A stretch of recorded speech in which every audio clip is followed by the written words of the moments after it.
Hey guys, it's FirePumpkin here, ready to show you a build tour of the ARKitects May the 4th Be With You event. Woo! So, without any further ado, let's just get started.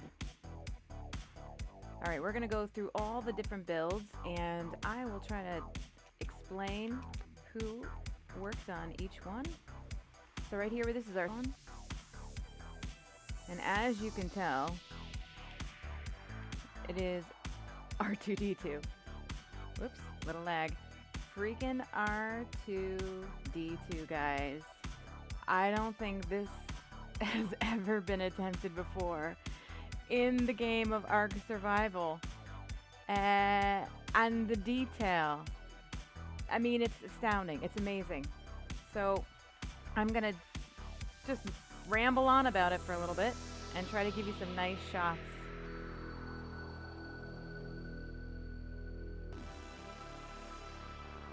I mean, that's astounding.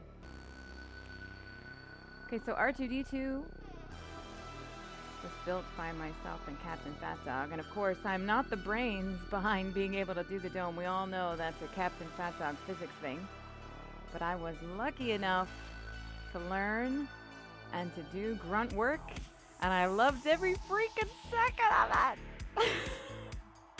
Now I have to say as well, there were many a times when I was like, all right, that looks good, and Captain FatDog was like, nah, it could be better.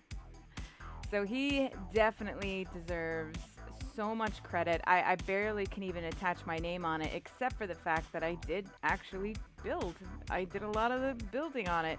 The detail work, I just followed instruction. I learned so many new techniques. Before we go inside, let's just look at some of this detail because I believe it deserves attention. You're going to say, like, what the heck are those things? Yes, they're doors and signs, sideways and layered and stacked. Oh my goodness, so many different techniques. I can't really get into all the different ways that we did this. The dome, these are all free-floating structures. They are not attached to anything. He has a method on tilted structures that you're just going to want to check him out and try to figure out. These are all the techniques that he has on his channel. We just put them together to create this astounding piece of artwork, because that's what it is. It's freaking art. Anyway, so those are walls. Yeah, I had this terrible thing of once things were tilted, of totally mixing up my walls and ceilings because they weren't the right way around anymore. So it became like a bit of a joke. Let's look at some detail down the front. Those are windows, free-floating metal windows, and some signs and walls.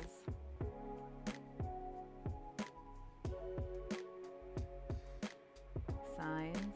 That was very hard. You all know how hard it is to line up a freaking sign. Why can't they just start it with it straight? I don't know. They just want to make our lives difficult. But we rose to the challenge. Yes, we did. Some signs. Oh my gosh, I was not with him for this detail. These details came in the very end, and at that point I was pulled away to other organizational things. I'm sitting here. What the heck is that? Elevator track, guys. That's an elevator track. When I came back, so he worked on the legs all by himself and the details down on the front here. And when I came back and I looked at those legs, I don't know. I thought they were pretty astounding on their own. So these metal ladders. Look at them, guys. They're tilted. They're tilted in very unique ways. And those are catwalks, I believe. I mean, who would have known this was possible? Seriously. Only Captain FatDog. Free-floating structures down here as well, guys. We were using things like stairs and catwalks and all these different methods to remove their foundational support so they can float. Alright, let's take a look at these legs. What the heck are those things? They are signs and canvases, people. I mean, Captain Fatdog, he's a pure decorator as well. He like, I don't know. The man just seems genius to me. Total fan, in awe. One of the most lucky couple weeks of my life was to be able to build next to him with him, asking him all sorts of questions. And to hear the words, "I'm proud of you," come from Captain Fatdog, highlight of my life. One of them. One of the big highlights of my life, especially in trying to be a good Ark builder. I mean, come on. Amazing. Seriously, what the detail that he put in this, the legs themselves blow me away. Okay, one little cool, you know what, let me take my HUD off again and we'll get some nice shots so I can use them later as well. Nice from the top. Down. R2-D2, you are one sexy robot. Sexy beast! I'm super proud. I'm super proud.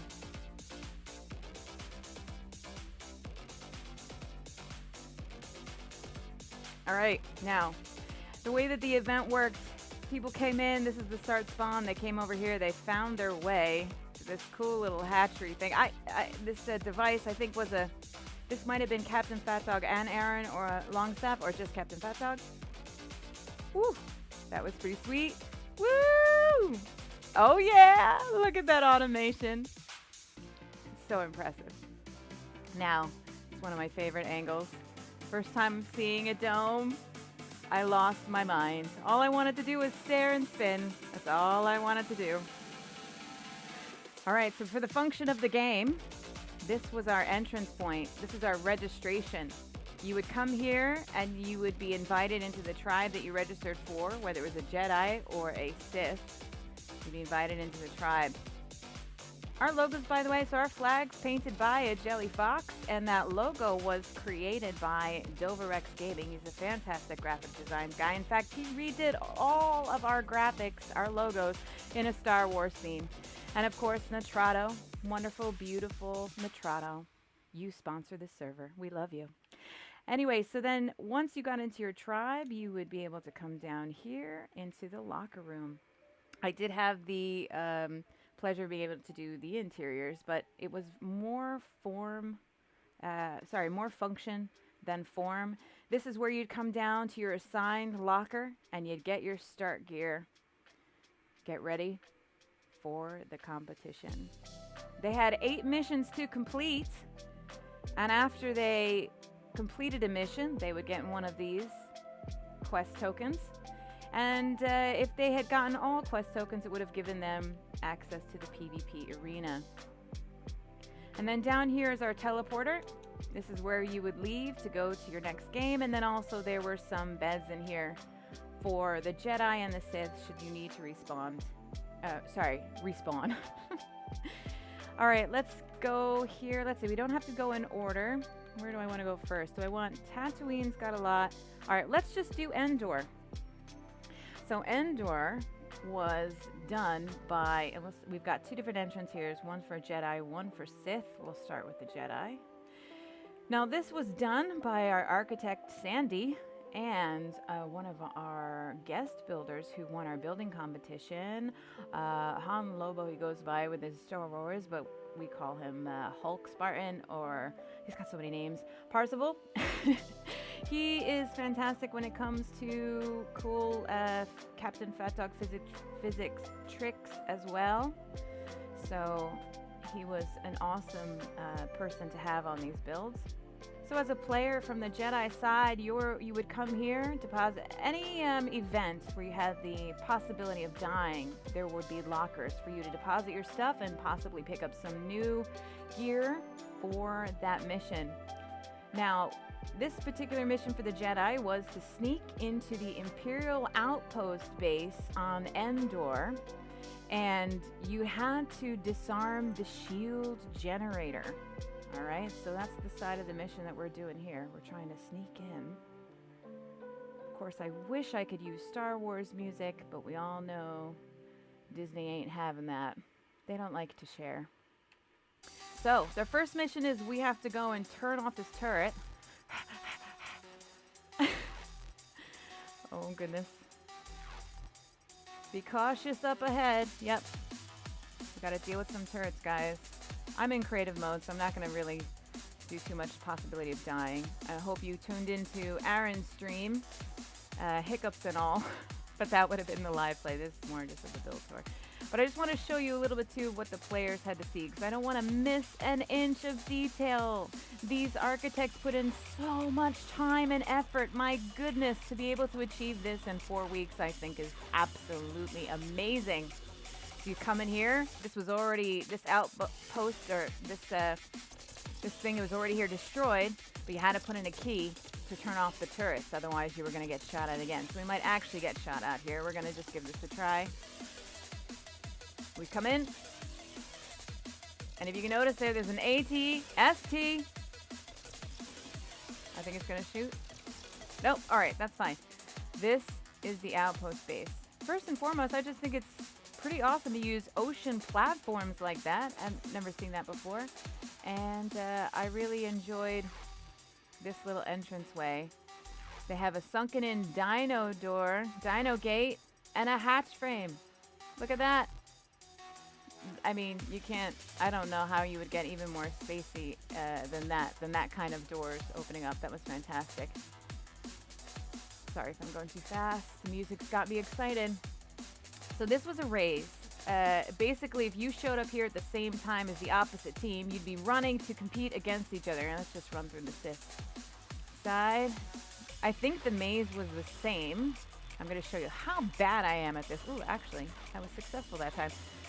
This part was the same, and you just kind of had a race. So if you were on the Sith side, you wanted to stop the Jedi. If you were on the Jedi side, you needed to destroy the shield generator. Oh, come on. Oh, such stress. Okay, I may have to do the fly, right? One last time. All right. Oh, I did it. Okay. I didn't have to be... I mean, it only took me 12 times. Whatever. It's not that embarrassing. Psh, don't judge me, guys. Okay, so then what's over here? Oh, pin code. 55555555. Okay, anything in there? Empty. Okay, that's just a decoy. All right. Pin. Well, I didn't need one because I'm an architect, but you would have had to put in a pin. That was what that 555 was. Oh boy. Gotta get through this race. Gotta get through this race. Come out here. Oh, we're over here on the Sith side. Here we go. Now we're heading to the shield generator. The ATST. Very cool. Some tilted structures. Parzival built that, and I believe he also built this, guys. I need to show you this. This is astounding. This is amazing. It shocked me. It's just so cool looking. Oh my gosh, they must have spawned in multiples. I didn't know that they had gotten so many in there. Very cool. Very, very cool. I'm going to try to slow down a little bit to get some better angle shots here. Some detail.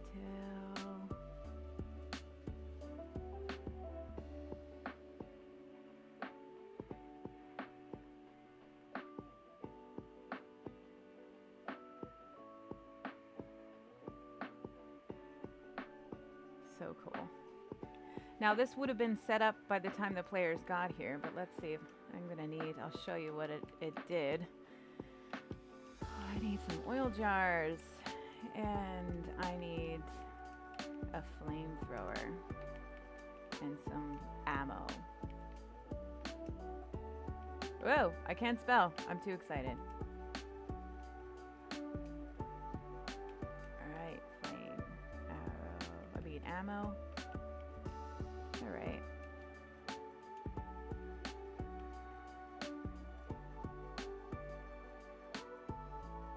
Alright, so this would have been set up already. And I'm going to try not to do a terrible job.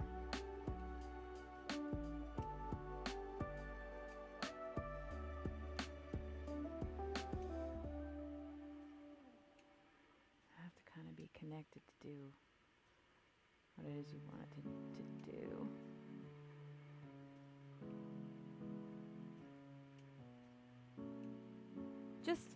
I mean, just even this detail in the setup for each person or group of people that ran this particular mission, I think it's pretty cool.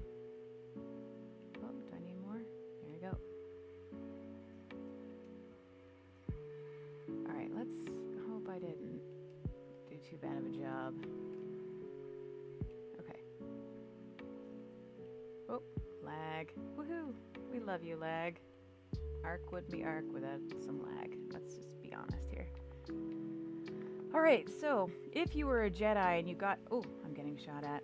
If you were a Jedi and you got here first, then you would have had to put in your pin code to the green side here. Yep, put in your pin code, and that would have opened up that hatch frame and given you this flamethrower. And I believe if you were on the Sith side, you'd be putting the pin in to close the close that door and turn on the turrets to shoot the Jedi. But anyway, so this is how you would destroy it. I mean, that's pretty inventive. Very, very cool. I'm totally getting lit up by these turrets.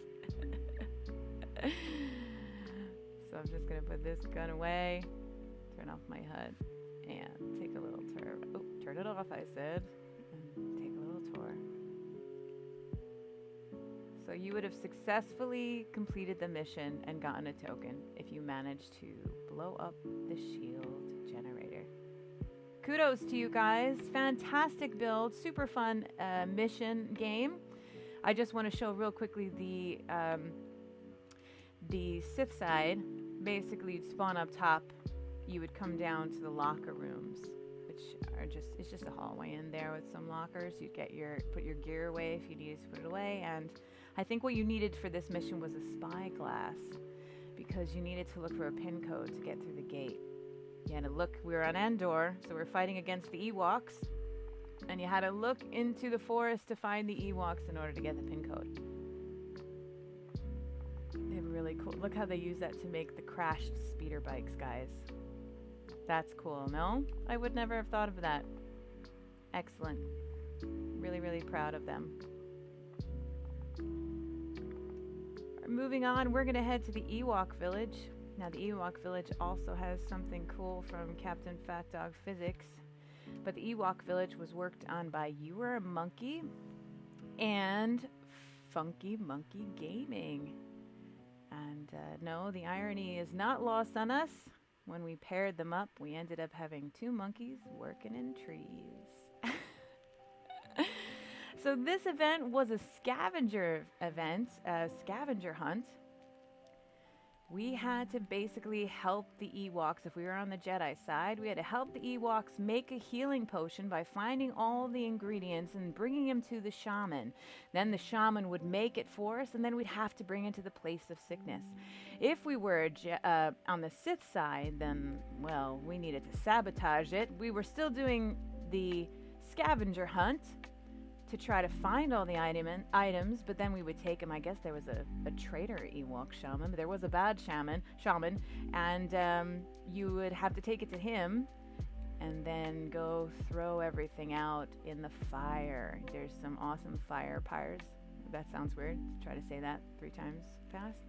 And you'd have to throw them out and then shoot the flare gun that you got, and then you'd have completed your mission. I'm gonna just let things load in. Oh my gosh, it looks like there's Ewoks falling from the sky. Just gonna let it all load in. Oh, and there he goes, back up to his place. So I will say there are 2 cool mechanics that Captain FatDog helped to push this particular build over the top. One of them is this really cool staircase made out of catwalks that goes around the tree.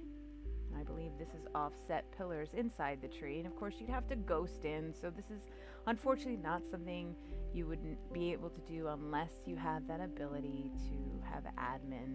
But there's plenty of servers out there that actually could do something like this, so just to even show you that it is possible, it's very cool. Alright, I know it's a little jumpy, sorry guys. So I believe this was the Elders tent. Now I'm telling you, Monkey went UwereAmonkey went all out in her decoration, but also storytelling. So this was like the Elder's tent.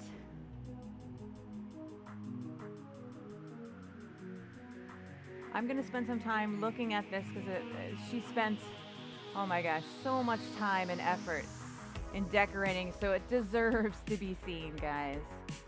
I'm going to look at it all. Here we go. Now, I do believe to get to the rest of it, we do have to go up the stairs a bit more. So let's go back to that. All right.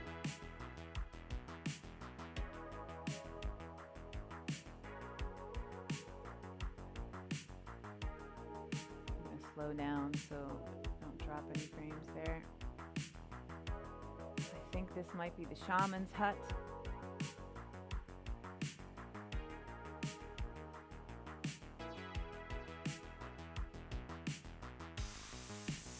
What was great about this event too is we actually had people playing Ewoks. There's a couple codes you can do to hide a rider, and once you're riding them, to age them down to babies. So we literally had Ewoks here.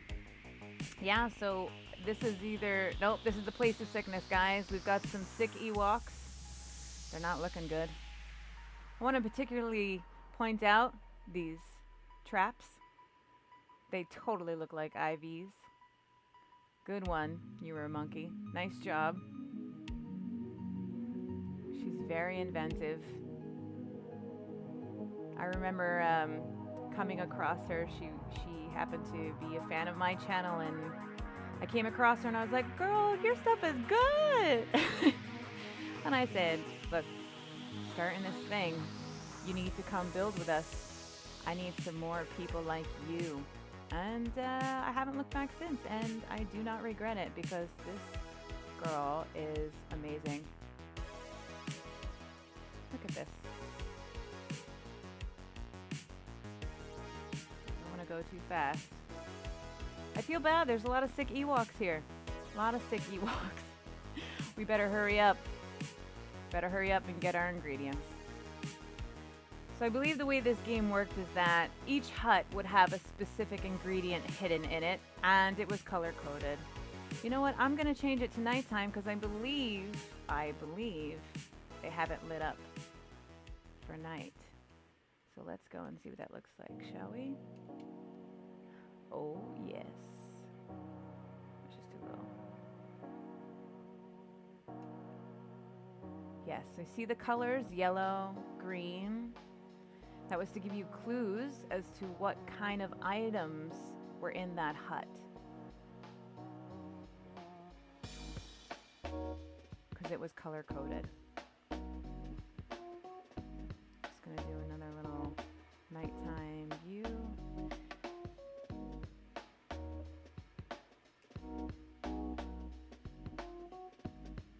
We will come back to that bridge.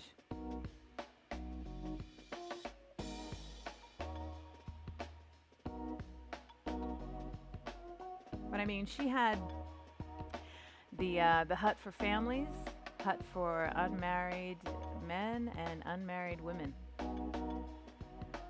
Like, there was story here, guys. There was story. Place of sickness. All right, let's turn the lights back on so we can see.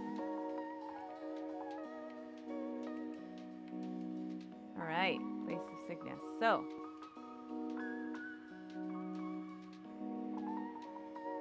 shaman. All right, so this is where we would go, and at the end, I'll save that till after. Let's just take a look at these other ones. All right, let's talk about this bridge, people.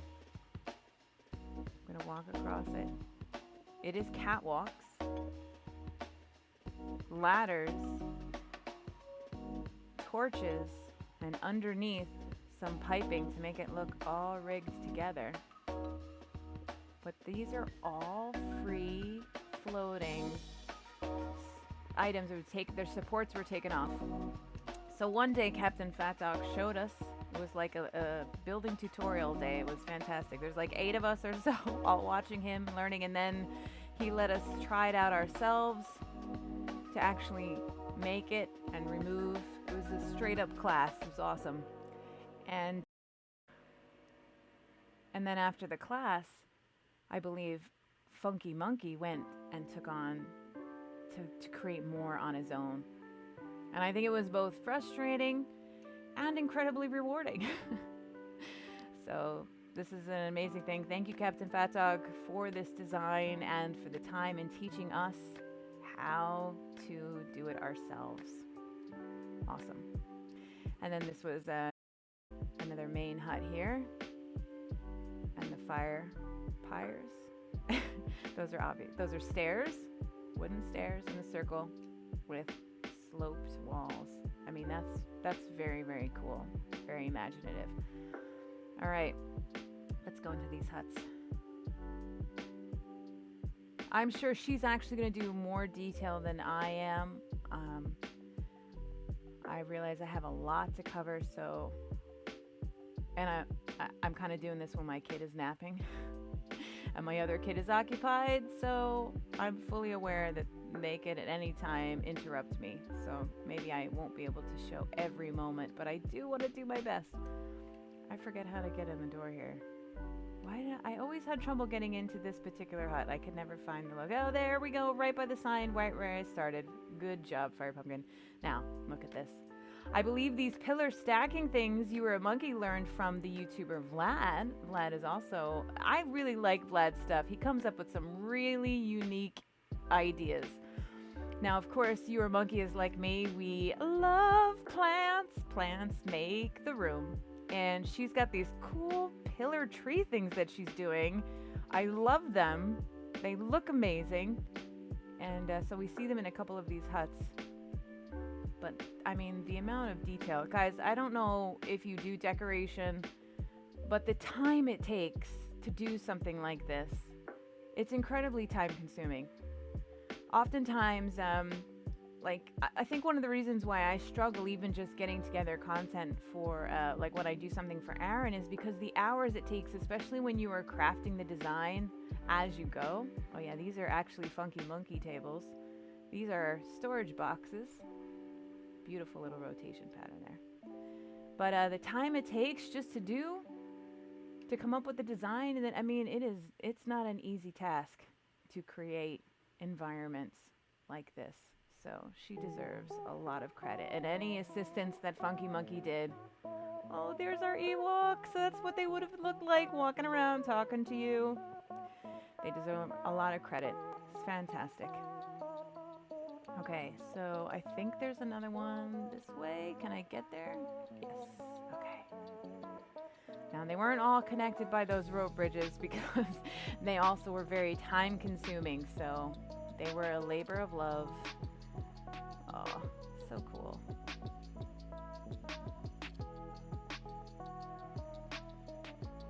That must be a room.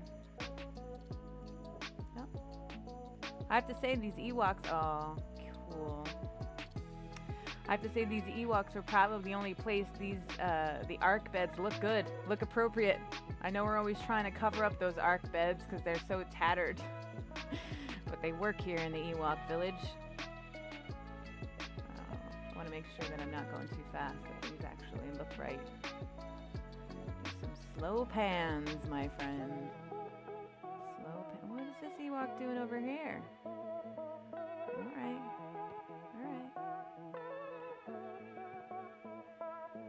Those are pedestals, artifact pedestals. That's very cool looking. Now, I haven't seen the color boxes, but I bet I've just missed them. So that was the family hut. Oh, there's another rope bridge here, so I believe this one must have been done by FunkyMonkey. You know what, FunkyMonkey, you did a great job. I know this stressed you out sometimes, but you thoroughly loved it, enjoyed it. Oh no, the pipes are not there. But anyway, you did a great job. I'm proud of you, man.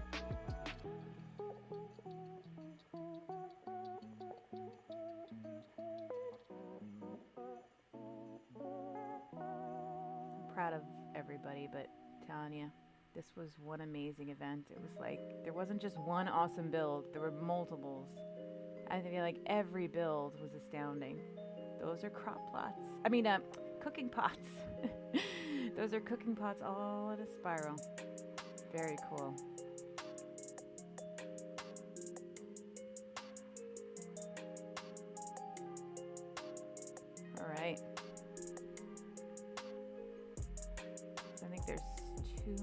huts over here to take a look at. The feedback I got from this too was, oh my gosh, what's going on up here? Who were they torturing? Oop, lag. Who the heck were they burning over this pyre?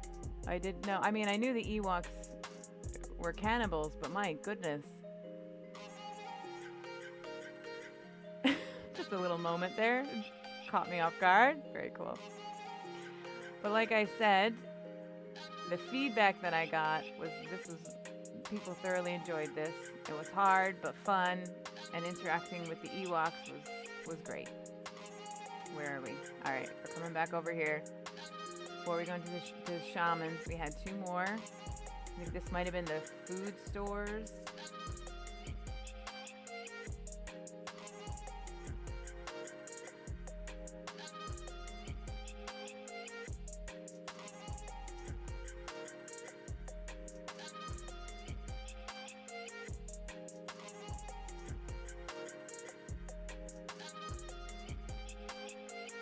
So anyway, these 2 definitely deserve a like and a sub from you. A like and a sub, please. You're gonna see a lot more cool stuff coming from them. Especially as we stick together as a group and we all continue to collaborate and become better builders. Let's see, here we go. I think this is like the storehouse. Yep.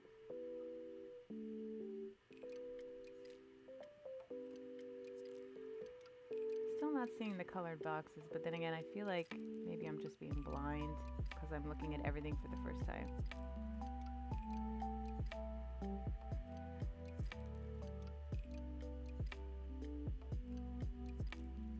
It's very cool, guys.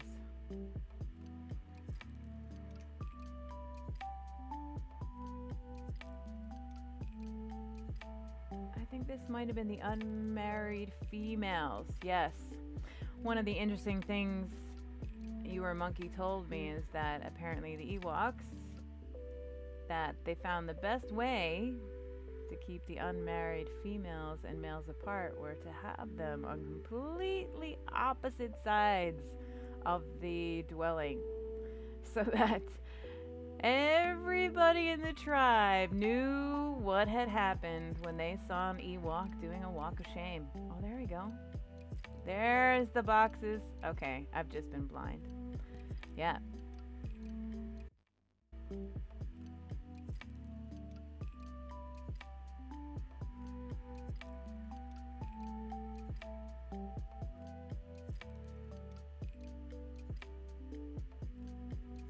I'm just gonna say too, getting chairs in a circle, not easy task.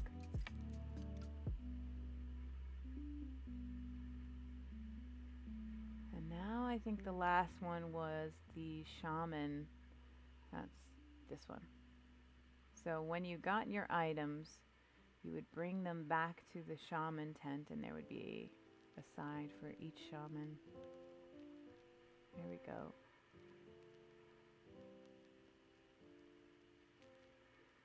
Oh, these pillars look so cool, monkey. And there's the artifact of growth for winning this mission or completing it successfully. And there's the shaman monkey. Oh, monkey. Ewok, sorry. So you would hand in your items and you would get your trophy, and then this is the Sith side. Very cool, guys. Very cool.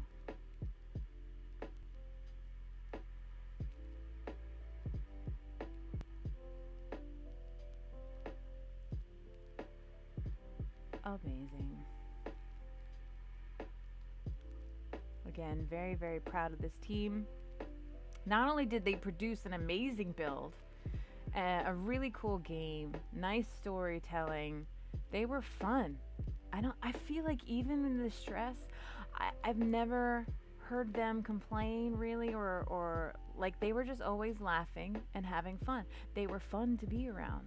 They made you happy, and on top of that, when things got rough, they were there to help out with other tribes. So, I mean, with other builds. So it's, they were awesome. Thanks again, guys. You did an excellent job. You really brought a lot to the event. All right, now we are starting on we're on Hoth, the ice planet, the last rebel outpost until the Empire discovers it and comes to destroy it. This first part, again, you had your lockers. Hi, guy. Sorry, looks like you didn't fare too well. You had your lockers and beds in case you died, and it was your job to climb up the battlefield. So the first thing I want to show you here is this AT-AT. This thing was the last minute.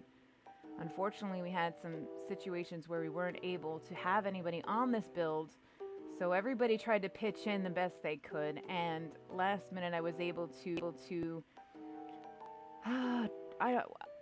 bargain to pull a crazy respawn, and I believe Aaron came as well to put together this AT-AT. I mean, literally days before the event. So ideally we would have loved to have had more, but we just didn't have the builder power, because all the builds were epic in this. It wasn't just one build. They were all epic and detailed and time consuming. But I'm telling you, they're masters, because I'm not gonna lie, I tried to give this a shot and I was failing miserably. I think I just got maybe something that could work as a foot, but I just couldn't get it. Oh, I'm getting shot at. Look, they've even got someone inside. That's fantastic. So yeah, I'm getting shot at. This is our design. You saw this over in the Outpost. So as soon as I saw that Parzival could come up with one, I was like, please, now that it's beautiful, can you build me like 20 more on the battlefield? Last week before the event, can you just build me a bunch? And you know what he said? He said, sure. That's the kind of awesome team we have here, guys. And I believe Queen Conus Gaming was in working here with some of our amazing cast that volunteers, and they came and threw down some more campfires and explosions. So I've got some more ATSTs. I tried to make this is me here. I tried to make a snow speeder on a skiff, and I thought, you know what, it's not a half bad design. It's almost like it. It's a little bit more complex than the one Gingy did inside. So it's not as streamlined, but I thought it kind of worked. The only problem is I didn't realize I was new to building on skiffs that I totally overweighted. It couldn't fly. So I said, screw it. I'm going to have to blow it up. So I made it look like it is burning. All right, the other thing that I managed to pull off were these turrets, although Parzival did take some time off my hands and he worked out the 90-degree tilted structure to get the pillar out the side. But I threw together the pillars, and I used this technique to kind of, I mean, it is fat. They're fat and stubbier than the normal one, but I was able to angle it in. If you could see, they kind of get a little bit smaller as you go up. And that's actually from the YouTuber Gingy. He's got a lighthouse video, and he shows the technique there. So I just use it. Just fence foundations, and you just keep going to the innermost snap point, and it eventually goes in, and in. So again, you'd have to run up here. If you were a Jedi, you'd get shot at by the ATSTs. If you were a Sith, you'd get shot at by the turret towers. And I am an architect, so I'm getting shot at by both. Oh, this is cool. Parzival put this together too, I believe. So cool. Look how he used the mini turret. Is that called the mini turret? God, it's been so long since I played the game. Apologies for getting any of that stuff wrong. Oh, now this I thought was one of the moments I was so excited. So after I worked on the dome with captainfatdog, we talked about how it might actually be possible to make a sphere. And I said, at first we were joking, like, well, let's make R2-D2 and then we'll make BB-8. Let's make BB-8. But then we realized that wasn't necessary at the start spawn, but we were doing Hoth, and Hoth had an ion cannon. So I said, I'm gonna do it. And I remember Crazy Respawn was like, you're crazy. He's like, that's a lot of time and effort. I wouldn't do it. But then sure enough, he started throwing down some foundations and helping me make this 56. I'm probably getting it wrong. I'm too excited. I'm not good with numbers, but we did it. It's the 52-sided circle, 56-sided circle. Listen, you can make fun of me in the comments if you want, but you know what I'm trying to say. But it's tilted and it's under the ground, and then we use that to build a rig on the inside to make the tilted structure and rotated it on the 26 points of it. Am I getting that right? Yeah, and 52 side. There you go. There's my math. So we rotated each side, but because we were doing practically a full circle, we only had to do half the points. And I was like, I really just wanted to do this. I wanted to prove that I'm not just for decorations, that I can learn technical building skills and troubleshoot when things get wrong. And so I worked this out, and I was very proud that I only needed Captain FatDog to help me when things went awry, like maybe 2 or 3 times. I was very proud. And when he was done and he said he was proud of me, like I said, that was a great moment for me. Wow, I just got stuck on the door. Must have never happened to me before. Let me just quickly ghost. And just as a side note, I can hear my children running around with one, so I might have to splice this up and come back. But anyway, this was really cool. We didn't have any reason to have players come in here. It was really just for a decoration piece. Days of work just for decoration? Sure, why not? We're architects. It's what we do. But I'm not gonna lie, to blow off some steam, it was like sledding on a hill. So Captain FatDog threw up some of these jump pads, and we just played around for a while because it was fun. If I can get it to work again. There we go. That's just fun. All right. So that was the Hoth battle scene. You didn't get a mission for this. It was kind of like an extension to the next mission, which is going down into the Echo base. Sorry for the crazy flying there.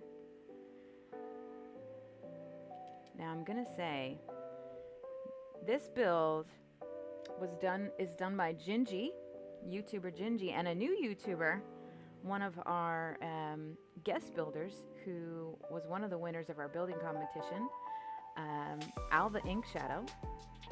Now Alva Ink Shadow, I really feel like he was, a lot of our guest builders, they kind of like, oh gosh, I can't believe I'm here, and they felt really insecure. But I'm telling you, you all proved very, very worthy to be here, and you brought something amazing to the team and to the event.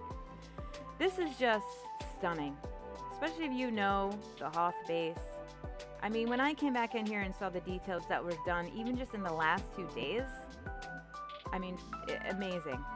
So this is a locker room again. There was a possibility, I think, of dying, so you could throw some stuff in there. And we had our tauntauns, our terror bird tauntauns. Now, there's just a lot of detail here. I'm going to try to show you.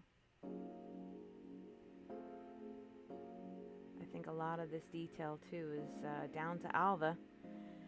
I'm not going to lie. I thought Alva's entry for the building competition was good.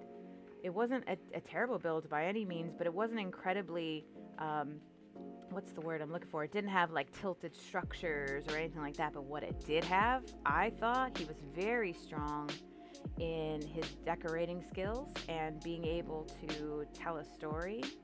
And I honestly feel like he brought that here along with Gingy. Now again, I think Gingy built these X-Wings, some tilted structures here. So I believe Gingy did the X-Wings, the Snow Speeder, and there is a version of the Millennial Falcon back there. And I know Gingy did the lights, which are tech troughs, and then cables running up to the ceiling. Very cool. And I'm not exactly sure who did the details down here, but I know that they worked well as a team, and I know that Alva did a lot of the building and details of the mission, which is kind of like a maze. So let's just take a look here. See, Gingy's design was way more compact and sleek, and really good about. Oh, really good about getting, I have to ghost to get in there behind there, to getting the details, or the shape rather, because that's a very difficult shape to get. Mine was very clunky. Looks great. Yeah, I mean, like, the details here. This guy's working over here. Oop, lag. Let's try that again, shall we? This guy's working over here on their keyboards. See if I can get it, the lighting. Look at that. Very cool. And this just seems like a small thing. I don't know if anybody noticed it, but the fact that you had two guys gassing up an X-Wing, yeah, I thought that was awesome. I was really blown away by that small little detail. Oh, you know what? Let me get a nice shot of this X-Wing here.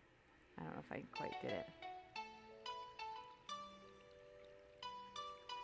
It's very cool, Gingy.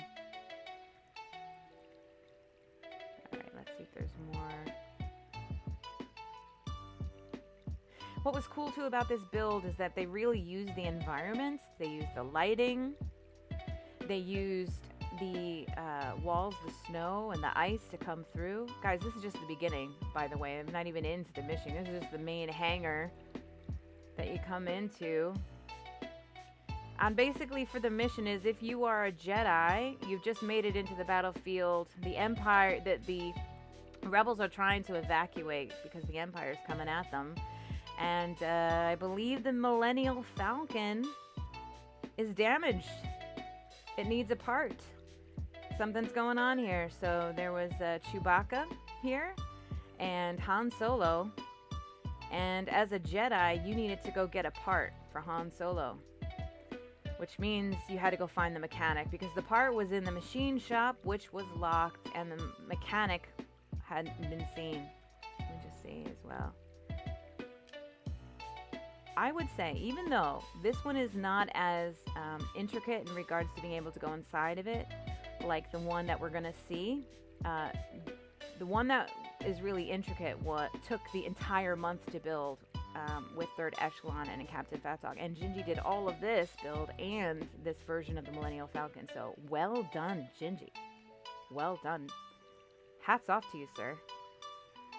Now, as a Sith, it's your job to, you've just made it in, but you want to sabotage the mission. The rebels are trying to escape. So what your mission is to go and find the pin codes, to get into the control room, to find out their next meetup rendezvous point, and then send it in the transmitter to the Empire. You completed these missions, you would get your token. Now, this is the... I don't know if that's Princess Leia there. Very cool.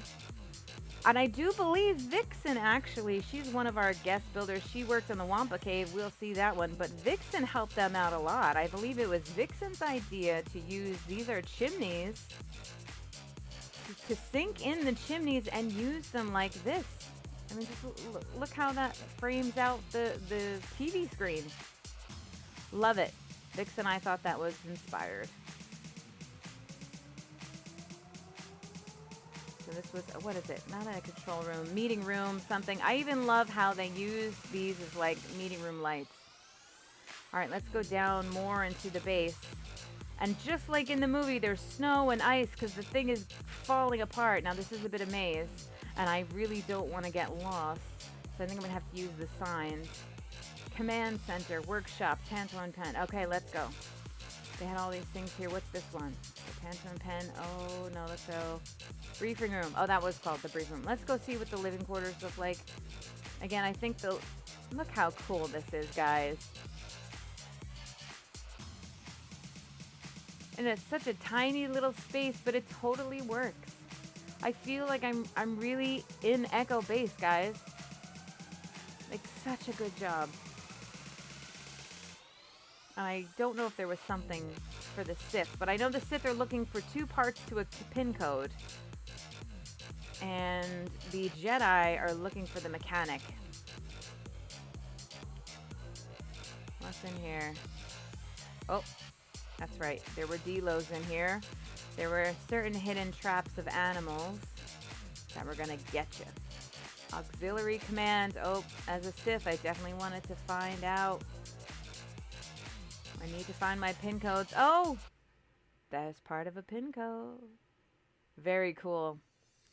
Now, of course, that door was owned, I believe, or allied with the Jedi, with the Sith. So I think it only opened for the Sith players.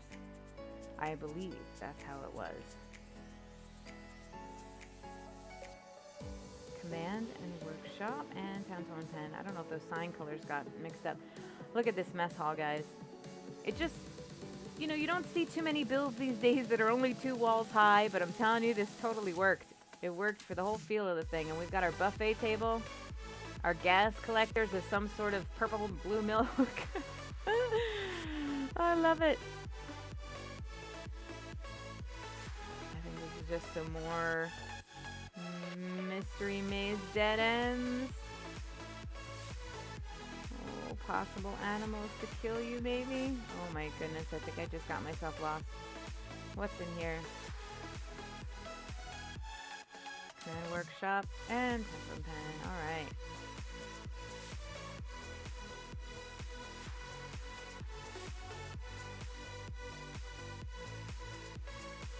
Tantum Pen in there. So the Jedi would go to the Tantum Pen and then we would need to go here. Right, now we only have the 1 pin code. I think the other pin code must have been in one of the rooms that we passed already and I just didn't see it. But if you came here into the command center, you would have had to have the pin code to get in. But I've got the secret access.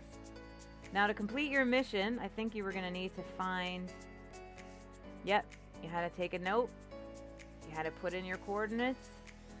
Rendezvous point, 6834. You had to write it down.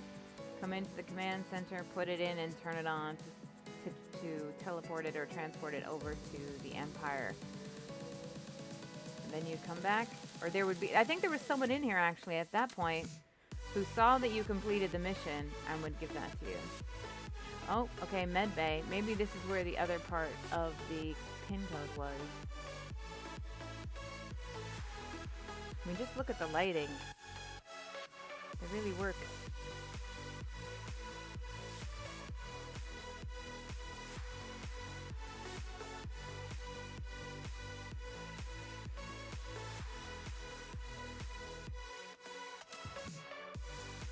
Med Bay.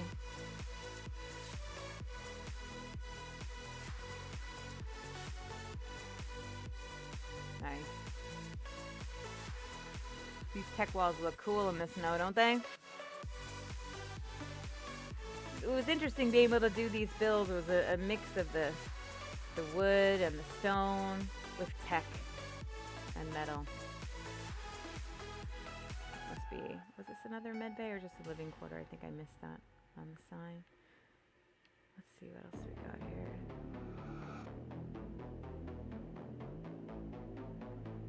I do believe Alva was responsible for this maze here, and I think he did an amazing job. Oh, I'm back to the hangar. Nope, I need to go back in because I want to show you the Tantalon pen to finish the Jedi mission. So I think that was, if you were the Sith, that was a shortcut to get you back out. I think that's what that was about.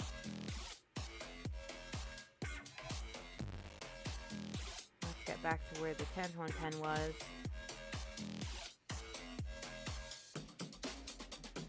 Here we go. Oh, this is the workshop. Okay, but we can't get in there yet. We have not found the mechanic. He was last seen, I believe, near the Tantalon pen. So let's go there.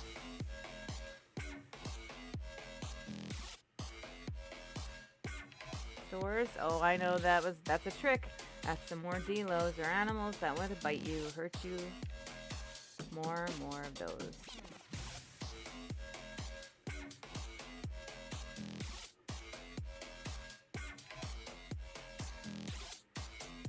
Here we go.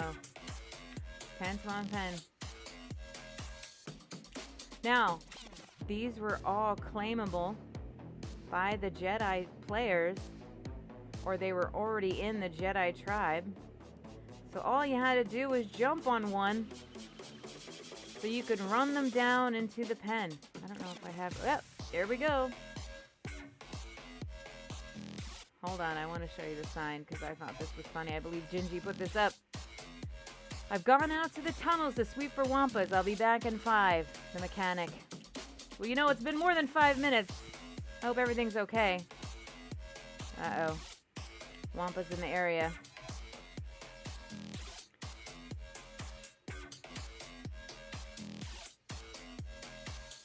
I don't think... I'm worried about the mechanic, guys. He's been gone for a while.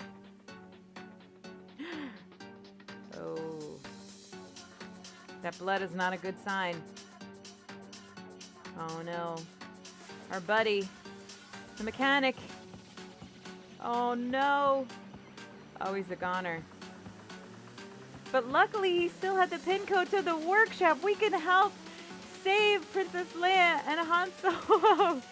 We can get what they need. Hurry, let's go. The Empire's right outside the door. Hurry up, Tantuan. Am I saying that correctly? No, hurry up, Tauntaun. Oh gosh, Star Wars people, don't hate me. I learned a lot for this event, but I'm not really good about facts, okay? I try. Tauntaun, Tauntaun. Come on, Tauntaun. Get me back. We need to save them. They need to get out of here. Now we gotta get a workshop. Oh, workshop, workshop. Where are you, workshop? I know we passed it. I think you were by the command center. Woo!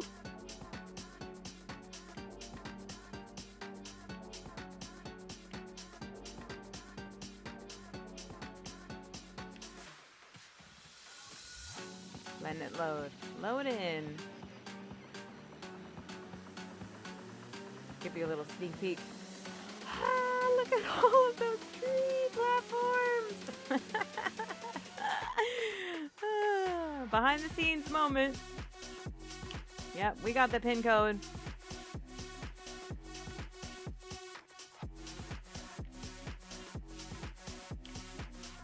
Into the workshop. Nice job. All of these scenes look so cool.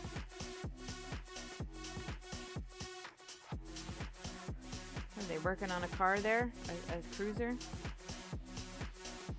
Plier storage. Oh, I think they had to craft the pliers as well. I think they did. That's awesome.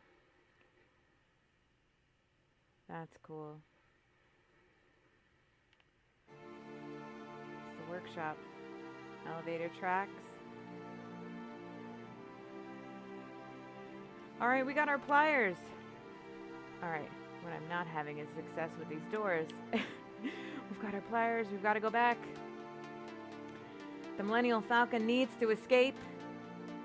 Needs to take Princess Leia. They need to get out of here before the Empire takes them hostage.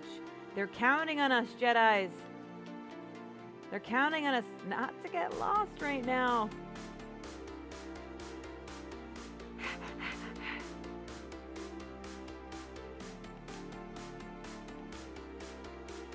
Ooh. We could do this. Living quarters, briefing room. I think the briefing room is where we want to go.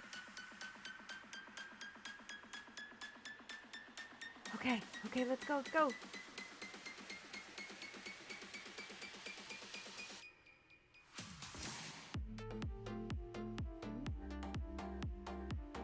And at this point, we would have ran over into either Chewbacca, I think it was, or Han Solo. We would give them the pliers, and we would get our quest token.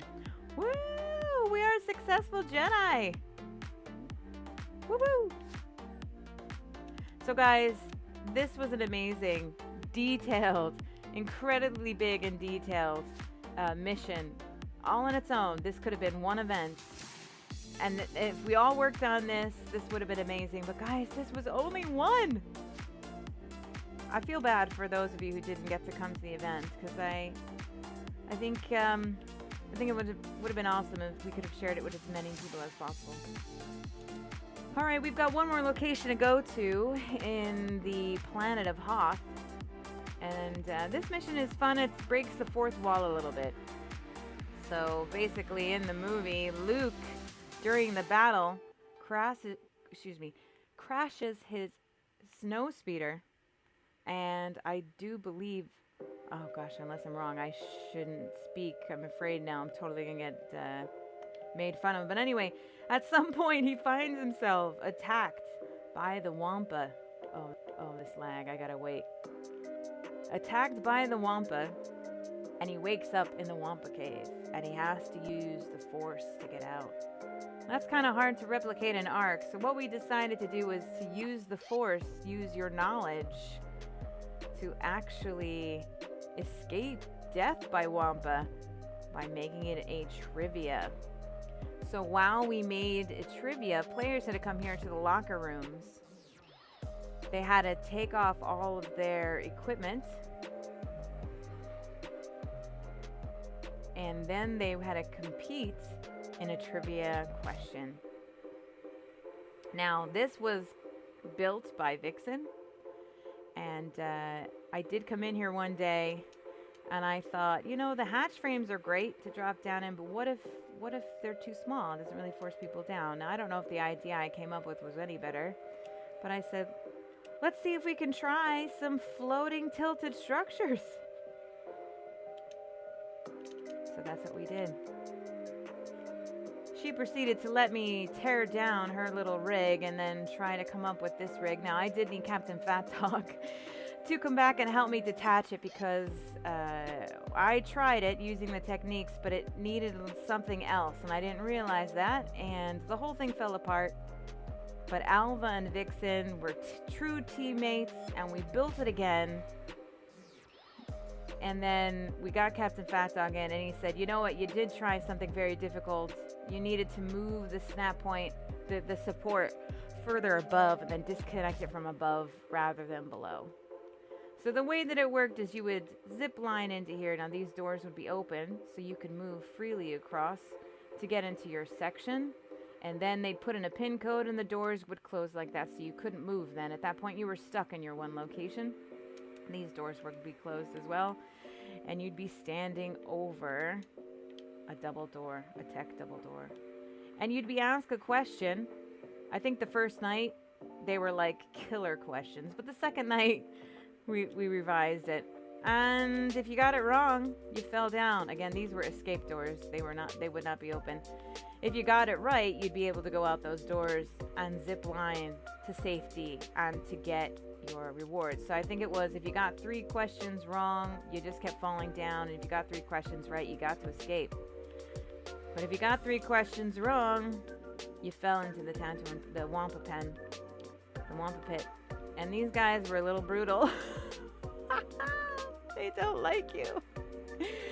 So if you fell down, unfortunately, you were gonna die. You were gonna die. So that's what we did here in this event, and frankly, I thought it was fun. It was a fun way to do that, and I think Vixen did an amazing job, and her crew, I haven't really mentioned them yet, but the cast that we got together were awesome, and they helped us pull it all together. But I want to just point out the fact that this is a Giga, I think? A sleeping Giga with a bone costume on. Very cool. Let me try to get some nice sweeping views because I'm just kind of like buzzing around here.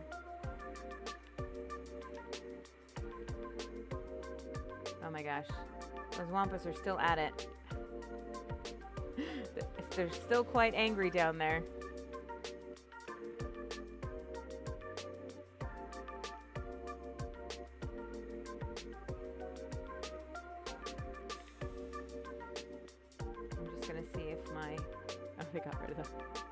I had this terrible habit while I was building of going around to different builds and then forgetting that I had a feather light on me and leaving my feather light. And then when I got back to my build, I would go and just spawn at another feather light. So I was constantly littering other places with feather lights. And they went and removed it, which is good. Okay, so now we're going to go into Tatooine. Now, Tatooine, we had a lot of builds in Tatooine. I think 4 altogether for missions, and then the 5th was the PvP. So let's start with Lars's homestead.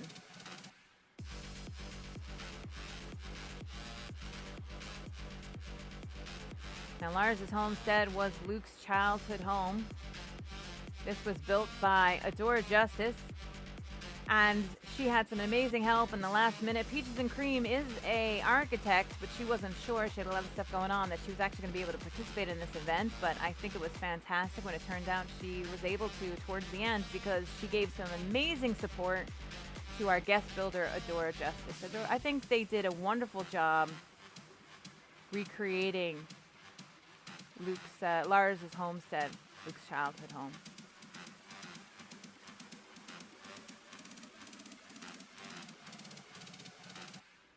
Now, as far as the game is concerned, we did a little brainstorming. We tried to think up the idea of how the storyline goes, where Luke comes across R2-D2 and the Empire is looking for that droid. And Luke, while he's out with Obi-Wan Kenobi, the Empire visits, and when he comes back, his aunt and his uncle have been torched.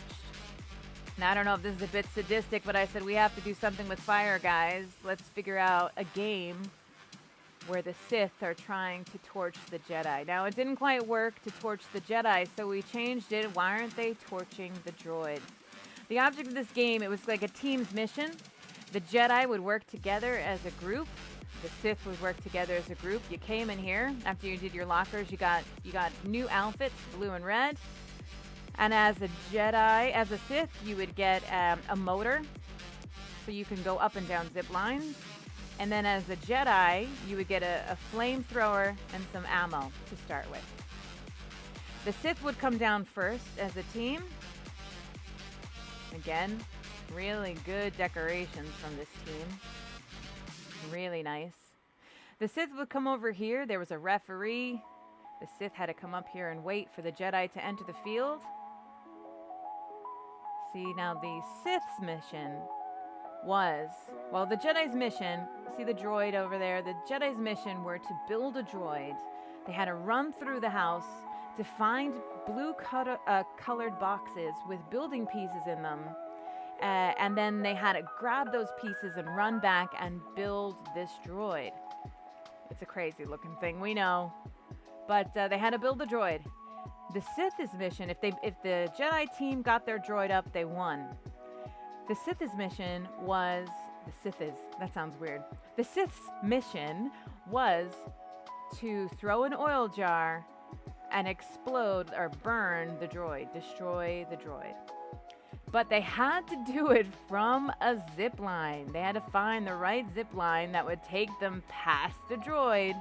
And if they were able to burn a droid before it was built, then they won the mission. So it was a fun game. And let me just show you the inside, because I think the decorating was on point. So good.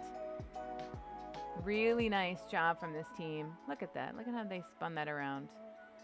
That's very cool. Look how they mixed the materials. I love when people mix materials.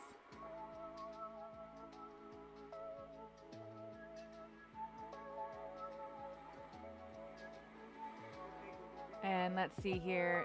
Oh, yeah, people were definitely rummaging through, looking for their pieces. And I'm just trying to close it. Well, maybe I can't get there. But see, you'd find the blue boxes. Now, the Sith did not start with flamethrowers. The Jedi did. So the Jedi were allowed to protect themselves by setting the Sith on fire. And if they managed to set a Sith on fire, if the Sith was in the house and it wasn't seen by the referee, that's fine. They just had to try not to die. But if the Sith was set on fire and they were outside in the arena, the referee saw them, then the Sith would get a timeout penalty. There was a penalty box, and they would have to sit out and not try to attack the droids or the Jedi for that time. I'm not really sure what it was, if it was a minute. But, yeah. So the Sith did not want to be attacked by the Jedi. So the Jedi had a way to protect themselves as they rummaged through to find the parts to build their droid.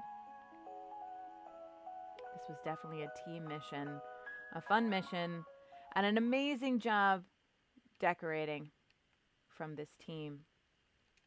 Like, very smart, very creative.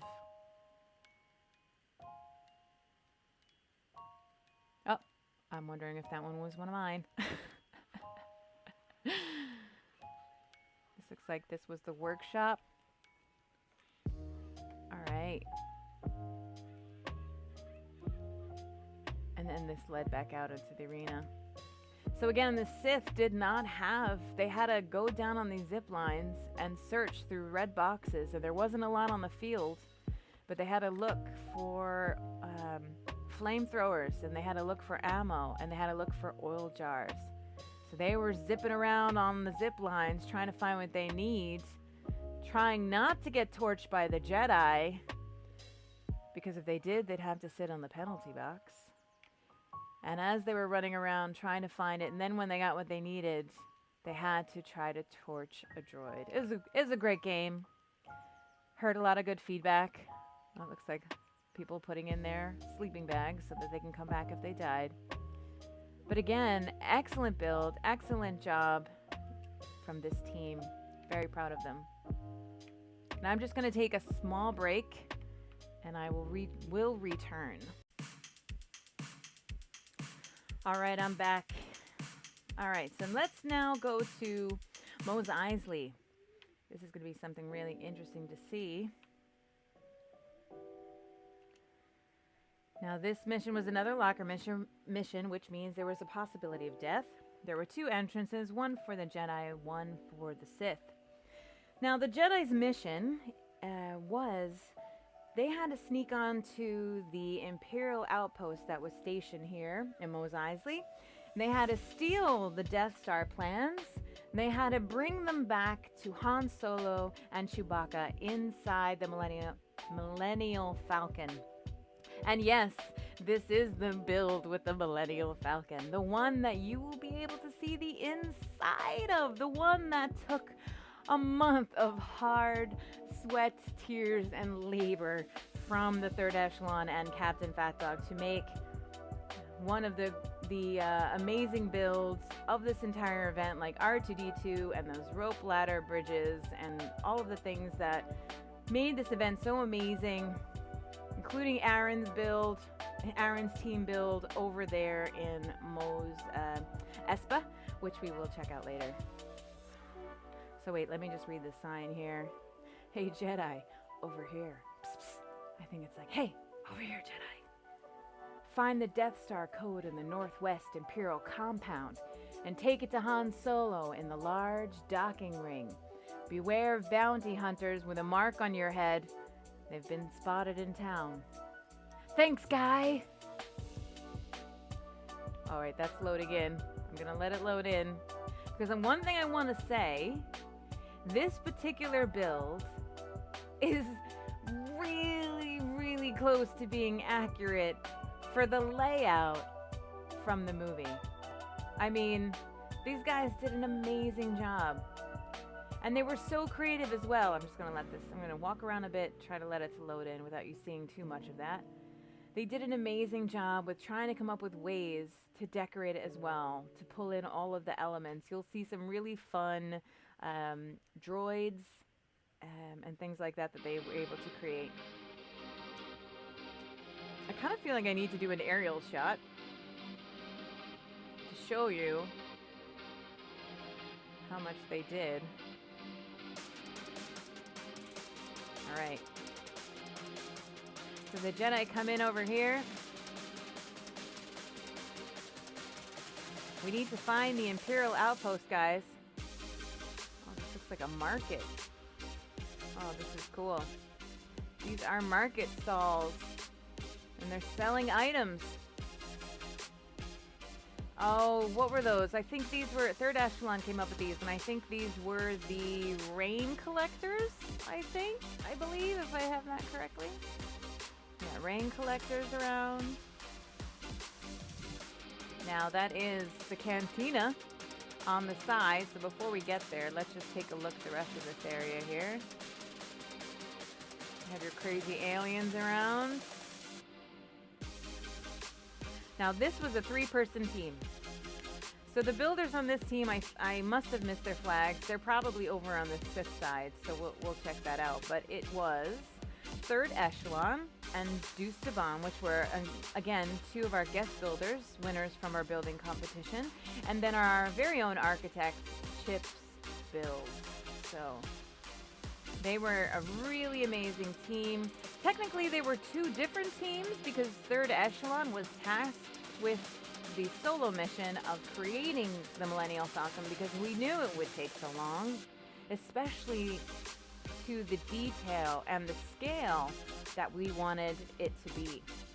And so he was tasked to do that, and there was a bit of collaboration, and they thought it was best if they put it here in Mos Eisley, so they teamed up. And Mos Eisley was created mostly, I believe, by Chips, and he worked in the cantina, and then Deuce de Bomb did as well. A lot of the decoration, a lot of these extra outdoor buildings. I honestly don't know like who did what. They worked so well as a team that it was just one united front. And they came up with this really amazing, very true to scale, true to movie creation. And a lot of the things that I heard, I think that's the Jedi thing. Well, I'll point that out to you. But a lot of the things that I heard were people were just amazed walking through here because they felt like they did such a great job representing Tatooine, Mos Eisley, Tatooine. All right, so on the Jedi and the Sith side, you hear that the rebels are in Mos Eisley and Tatooine, and you are sent there to capture them, to capture Chewbacca. And you heard that there is a spy in the marketplace who will tell you where Chewbacca is. So we've just stumbled across the spy. Chewbacca's been spotted at the cantina. Use your club to make him follow you back to the Imperial compound. Yes, light PvP was allowed between our Jedi and Sith players. They were allowed to beat up on each other, just not to make it so bad that they couldn't complete their missions. And if you look, they were able to even recreate the crashed spaceship in the middle of Mos Eisley, guys. And I just want to show you too, because I remember Chips was like, I don't know, I'm gonna do these rockets, but I really like what he came up with.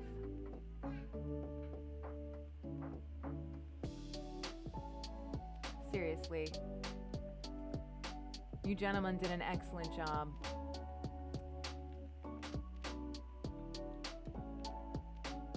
A lot of sunken in items as well. Look at that. That's great. Now, I don't know who did this. Was this you, Deuce de Bomb? All I know is that I loved this. This is a junkyard, guys. Look at the detail. Look at the tilted structures just to make a junkyard. Like, this was something so small, quote, insignificant, not important, certainly not important to the mission. But for us architects, it's what we do. We create all these little details in our builds to just put them over the top. And I personally, as a decorator, I got quite excited about that detail. I was very, very proud of them. And look at this. This is some sort of vehicle, and it's floating on these jump pads. Was this a cruiser possibly for Imperial, the Imperial side? It looks maybe. I mean, it's certainly got guns on it. I don't know for sure. So the Sith spawned in one location and had to go to the other, and then the Jedi spawned on the other side, and they basically would cross. And I do believe we had an incident. Oh my gosh, what is wrong with me today? Let's try another word. I do believe we had a moment where there were both Sith and Jedi players here at the same time trying to complete their missions. And I think it was funny because one of the Jedis, I think it was our architect who was playing that day, Mad Raccoon, because he couldn't do the builds. And so he came on as a player, and I believe he did his utmost as a Jedi to stop the Sith players from taking Chewbacca. So that was fun that was able to happen, the interaction. So there are the flags of the builders here. And let's just see. So if we were a Jedi, we'd have to sneak up on here, and I do believe we're going to get shot with some turrets. I think. Oh, maybe they're turned off. Anyway. So we'd have to sneak on here, and I believe there was someone here. That was to give the Sith their mission. But we would be, as the Jedi, we would sneak in. I think there was a code somewhere to look up on the door. There's a blue sign. I bet that's it. Death Star code inside. Oh, look at this control room. Actually, I didn't see this before. Very cool.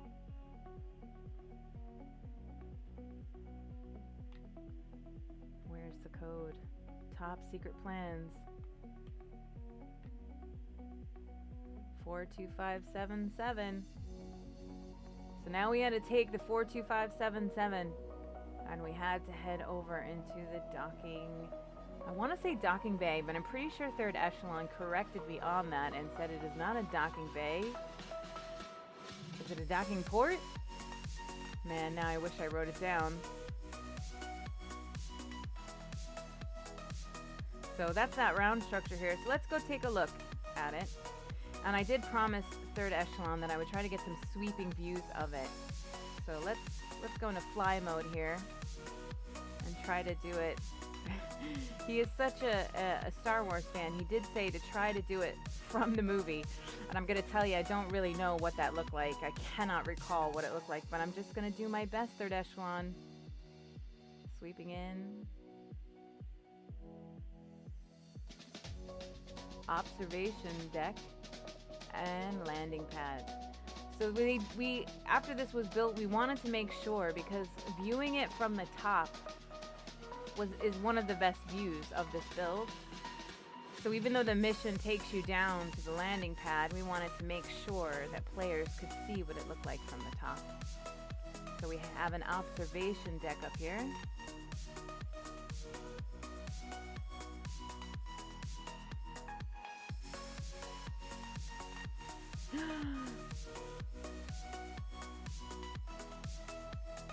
Now, because I can fly, I'm going to just walk around a little bit more.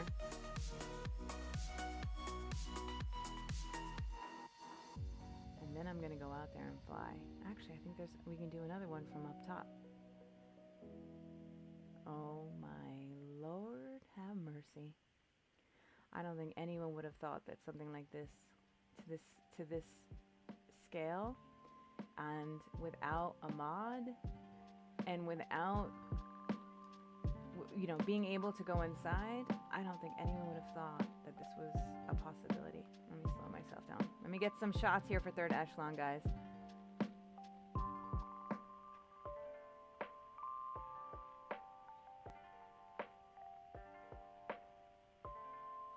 Now, I do believe, besides the techniques of layering and stacking, all of these ceiling tiles, offset ceiling tiles, I do believe captainfatdog helped with these docking ports. Goodness, please don't beat me up. I'm doing my best.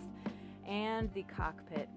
And this was a total labor of love, because especially towards the middle, Third Echelon was saying that, let's go back here so we can see the lights, that when it got really close to some of these parts of this build, it would be at least 30 snap points that could possibly connect to the one piece that you're trying to place, which means he could try for 20 or more times, and that item might go to some other snap point. He'd have to destroy it and do it again and again and again. I mean, like, we have this joke about snap points now with him, and I honestly feel like only 1/3 Echelon was harmed in the making of this Millennium Falcon. And just even look at this. Those are fence supports with pedestals underneath. Well, are you guys ready to go in? 'Cause all we see is landing gear. Do you know what this means? This means captainfatdog Physics was able to make this thing stand like it does. And let me just look, guys. Seriously? Could you imagine the time it takes? I mean, I almost feel like there should be like a Medal of Honor of some sort for the time the time and effort to get all of these snap points. There were times when the poor guy was like so mentally exhausted. He just needed to take a break. And thank goodness actually that there was the other builds going on around him. That he can go out and just throw down something else, something other. Look at that. Some other creative thing that he could do that wasn't these ceiling offset snap points. Oh, the pain. I feel his pain. I really do. But in the end, what an amazing, amazing build. All that labor. Let's look at the top. And of course, captainfatdog. All these details. Wait, let's just turn the HUD on to see what that is. Oh, those are the fence foundations. Okay. And signs and canvases. These are jump pads. And looks like they've got something underneath to cause smoke to come out from them. Now that is a detail I don't think any player saw. These are some sort of vents. And not only do you get that cool motion of something is like whirling from looking through these things items together, but he's got smoke coming out from them. Oh my heavens. I really don't know which build I love the most because the details in all of these builds are astounding. There is just no denying the talent of this group. Really. We'll get in there to look at it, but these are all side tilted structures. That's my children in the background. There's tech lights. More canvases. Pedestals.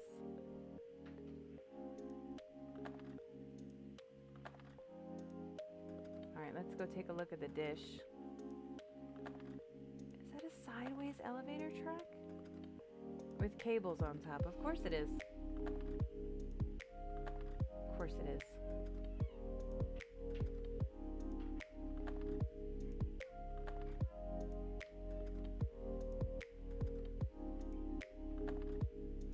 All right.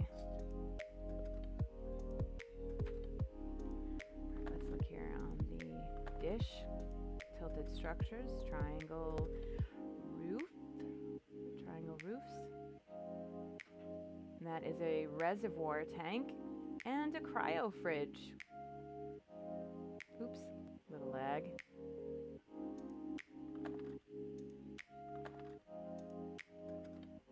That's amazing. It's such a thing of beauty. All right, let's go inside. Now, I don't know if I got the right footage there, so I'm going to go again. But this time we're going to go into the landing and see if that's the footage that Third Echelon wanted.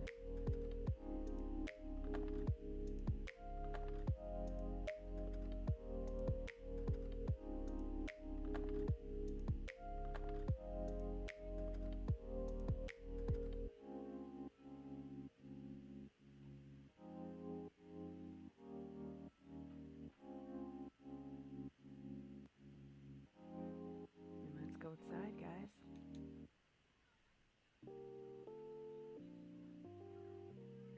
This is amazing. I remember, I recently, I think Third Echelon posted some pictures of this from the outside, just trying to be very respectful for the event, to actually not show anything from the inside. And I remember someone said, "Oh yeah? If you can go on the inside, prove it." And he was like, "Oh, just wait. You'll see." Those are stairs, I believe. Oh, I can hear my children in the background with the TV. Just give me one slight second. We're very informal here. That's how it works, guys. Okay. We've got another storage room.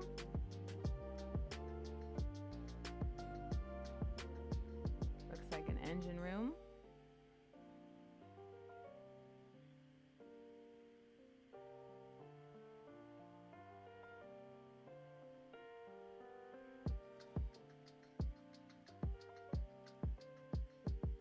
So again, the Jedi would be here and they would meet someone as Han Solo or Chewbacca, and then they would get their mission token.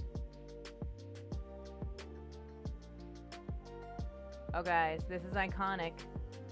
I just want to see a chess game right there. Although it's probably not chess, it's obviously a different version. Come on guys. You've got to be getting goosebumps looking at this. Those are signs painted inside tech storage boxes. They just go right on the side. They happen to fit and line up exactly right. Look what he did with the colors on the ceiling tiles to make buttons like lit buttons. Look at that detail. Third echelon, you're getting a like thumbs up for me with that, man. That's amazing.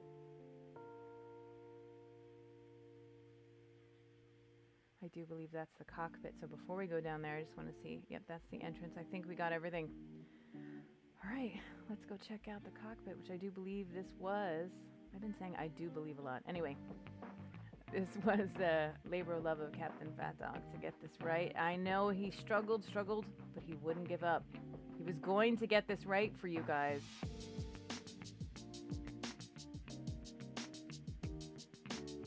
That's a tech trough. Some signs. Wait a second, what are those steering wheels made out of? Are those the top portions of the things people use as cameras? The tech sensors. Are they tech sensors sunken in? Yes, they are. Look at that. They make the perfect looking steering wheels. I don't think they're called steering wheels, but again, doing my best, people. All right, let me ghost a bit so I can get like a different shot of this.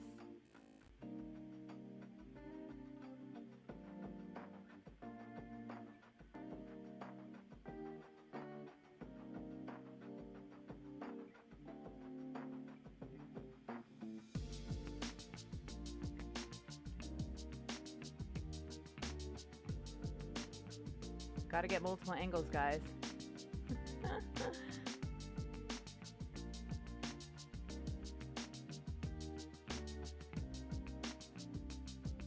just picturing Chewbacca and Princess Leia. So nice. Amazing. Astounding. Jaw-dropping. And what a labor of love. Excellent job, third echelon. Captain FatDog. Really amazing. Thank you for creating another show-stopping build. Now, let's check out Mos Eisley. Now, the Sith were told by that spy in the marketplace that Chewbacca was last seen in the cantina.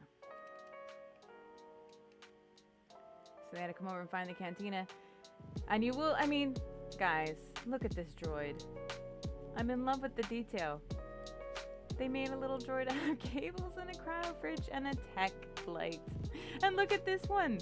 It's a fridge. It's that big blocky droid from the movie. And I'm not gonna lie, I totally love how close this is to the movie.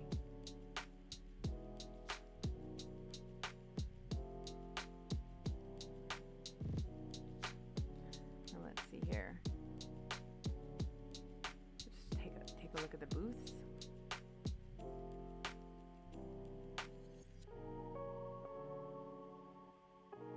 And look how they got the little details of the lights inside the walls.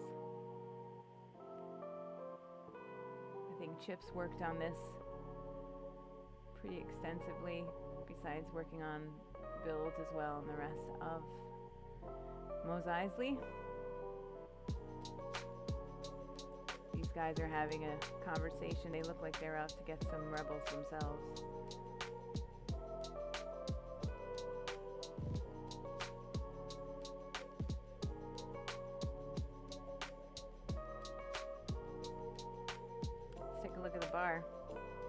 now. How cool does that look? Cryo fridges and some gas containers, or collectors rather. Very cool chips.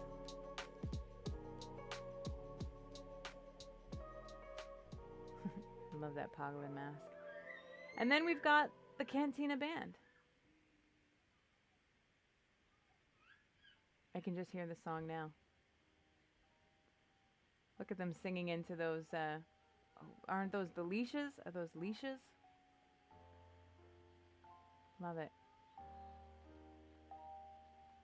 Look at the lights on the wall. That's great. Oh. Little solo for my children in the background. So then I believe the Sith would look around until they could find... Oh! Alright, I'm back. And this is where I believe Chewbacca was. And Chips was playing Chewbacca. So the Sith had to try to attack him and force him back into the Imperial Outpost. But what an amazing, immersive, detailed, movie-accurate build. Holy cow, guys. I heard a lot of amazing feedback of how much people loved this build. Excellent, excellent job. Alright, let's head to Jabba's palace. Now, Jabba's palace was originally a TLC design, but then things came up and he was unable to complete it. And I do believe our guest builder, Punk Proc, who was also a winner from our building contest, stepped up to the plate and took over. And she did a lot of the main building, I believe, and some of the interior design. And then when it comes to the rest of it, which I'll show you with the the Rancor pit and the Sarlacc, if I'm saying that right, TLC was able to do that. So let's just do a little sweeping outside one here. So the purpose of this game was both the Jedi and the Sith were coming in to see Jabba at his palace. Now the Sith heard that the rebels were captives and they wanted to come here to demand that Jabba turn them over. And the Jedi were here to try to negotiate with Jabba for Leia's release. And the way the games work is it didn't really matter what side they were on. They were all going into the pit. So we worked it out like it was kind of like a nightclub, because Jabba was one badass dude. He was one party animal. He basically ran all of Tatooine. He's this crazy mob boss. And you didn't want to mess with Jabba. Anyway, so we worked it out like a nightclub. You had to come here. You couldn't actually get down to see him right away. There was someone here that only let you in when he was ready. Look at those lights there. I was able to help out with some of the decoration on this one. And when you came down, it was like a party atmosphere. We did accidentally have a bit of a whistle all moment near the end, so they weren't always all near the door. And of course, this was left open, so let's just close that. Any moment now you can respond to me. Thank you very much. So back to Jabba's palace. First off, I think Punk Proc did an amazing job building this. And when you came in here, you would hear Jabba's voice as well, and he would tell you to go check out. And we would encourage people to take selfies with Han Solo, Jabba's new prized possession.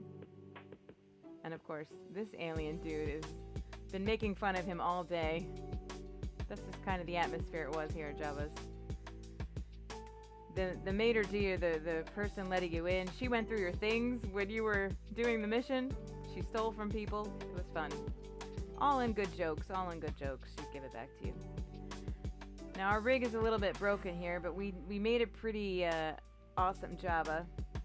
He's a little crooked. He was a little bit further back so you didn't see all of his body, but it's obviously a frog on top of a gas bag that is sunken down in the ground. And I got to play Jabba myself, so I would be invisible sitting on him, going ahead and using the action with the tongue and everything to freak people out a bit. And I had a soundboard that I was piping through to try to have a Jabba conversation with the players, and I acted as the interpreter to try to get them to negotiate. I'm not gonna lie, a lot of them didn't even know why they were there, so I had to try to push them into it. And then eventually we would put in the pin code where their answers were not good enough, and they'd fall into the Rancor pit. Now this is the real part of the mission. They had to escape. And we did have a slight mishap where there was an alliance, but this was the Rancor. You had to escape, and he wasn't quite as mean as we had wanted him to be. Eventually we got there. Oh, the lag, that's why. Look at that. All right, there we go. But anyway, there were 3 possible exits to get out, and 2 of them led back to Jabba's palace. So if you didn't get the, and this was definitely TLC's design, if you didn't find the right one and you got back to the palace, you had to go through the ordeal again. And if you did find the right one, it would lead you out eventually to where you would find your quest token. These are just guides.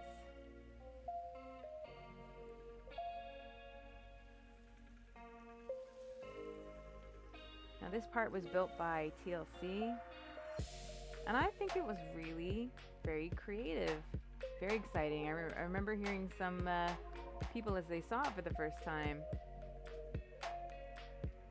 I don't know if I'm pronouncing that correctly, but Sarlacc pit? Those are broodmother tentacles hidden underneath. Very, very creative TLC. Very cool. People loved that. You just jump over, and then you would take your token. Because you made it out. And then this fun little thing, I think Gingy put this together. And then this would just take you back to the teleporter. So that you would go into your lockers and get your stuff, retrieve your stuff, and go back and teleport out. Now if you did die, there were beds here that you can come out and redo the mission if the Rancor killed you. Alright, now we're going to go to Mos Espa Raceway. This one is also amazing. So this was Aaron Longstaff's team. He worked with a Jelly Fox and Crazy Respawn, and they did an amazing job. It is so good in detail. We've got to wait here a bit because this one will dashboard you. Now eventually we were like, oh, let's do the pod race. They were so excited. They would have done it probably more with Thames, and they built this amazing very movie accurate what is it, the Raceway, the entrance point, right, the track, and they had this track that they set up to go through the canyons just like the movie. And then they realized after putting all this time and effort into it that once they left this area, when they ran back in with the Thames, if the players were racing together, the entire location took so long to load in that as a player, even on a souped up PC, you'd be running around for ages with nothing until it finally rendered in, and you would have to watch it render in so slowly that, frankly, it kind of broke the whole atmosphere. So you know what, they said, let's opt for something else, and they had to come up with another game. And I think what they came up with was really cool. They basically built like a whole nother freaking town and the ship. So we needed a pin to get out of here. So we go, and there's our lockers. You go here. This is like a little workstation. They're working on a pod racer, obviously, here. And you'd find the pin. Door code. And we go back to the door. I think this part as well was to keep players here, so it loaded in. So they didn't, you know, come out and see a half-built place. They really wanted to make sure that when they opened the doors, this is what they saw. Holy cow, guys.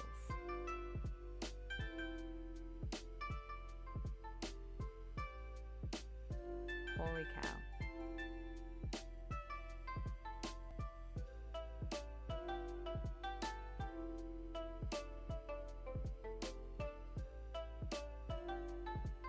Let's look at the pod racer.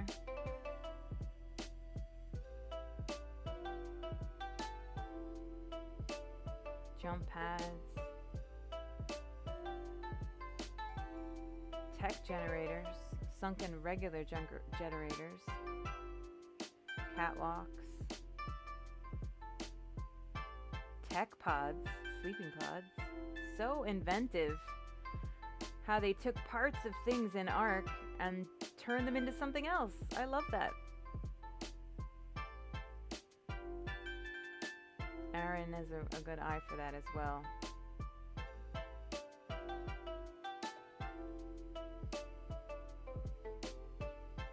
So pipes.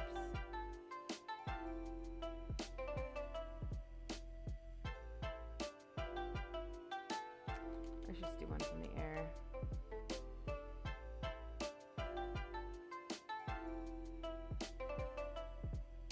Very cool. Let's see the other one. A lot of generators there.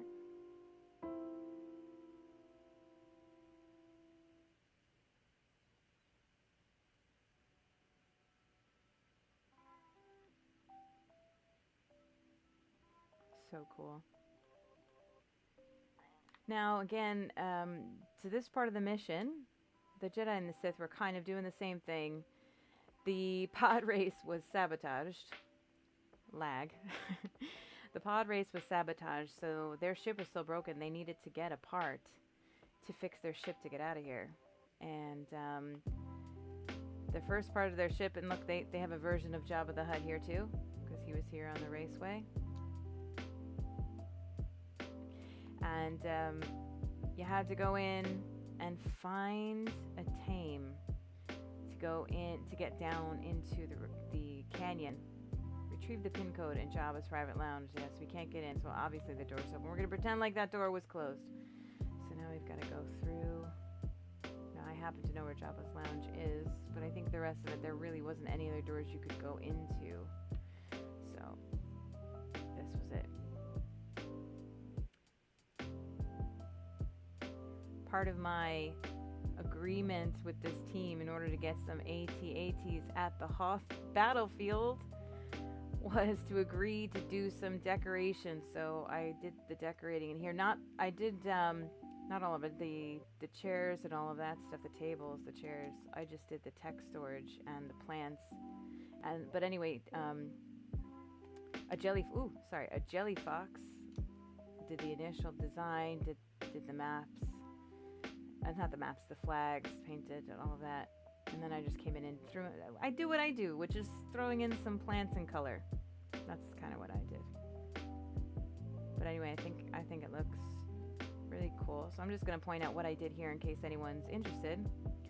So double doors in general, because this is what we did on R2-D2 as well. Doors in general, you can actually have a floating door and get rid of the door frames. So you place a door like normal, and then what you do is you replace the door, you put a wall on top of it. Now that will remove the door frame, but not the doors. So from there, all you have to do is remove the wall, and the door frames will be floating. So I did that to just get the stacked door frames, and then I used the tech fence supports to kind of just be the edge there. So they almost look like banners of sort, but I thought it would be good to go alongside the banners that Jelly Fox built or painted. And then these are pods. Jelly Fox did these, I believe. Those are signs, pedestals. Are they on chairs? Or are they just going to be signs? They're very cool. And this was the pin code that we needed. Alright, let's get out of here.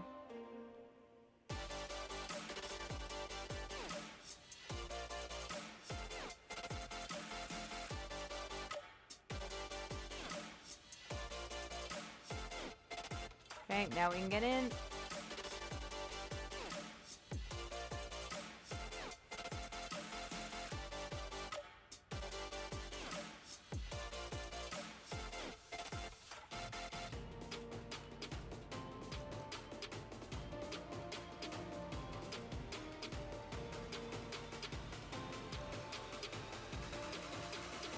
Only take one, guys. Our next mission. Find the wrecked pod racer and retrieve the first part. So we need 2 parts to fix our ship. So obviously the Sith were able to take a pod from here, the Jedi from here. And I believe it gave you a cool color-coded raptor. In fact, I should probably take one to show you.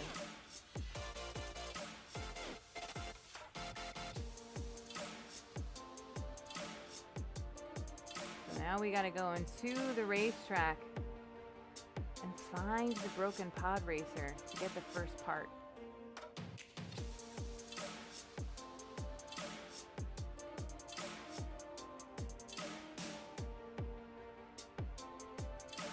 Look, I mean, look at all the details just in the walls there. They built all these really awesome observation buildings. Let me go ahead and throw down my team.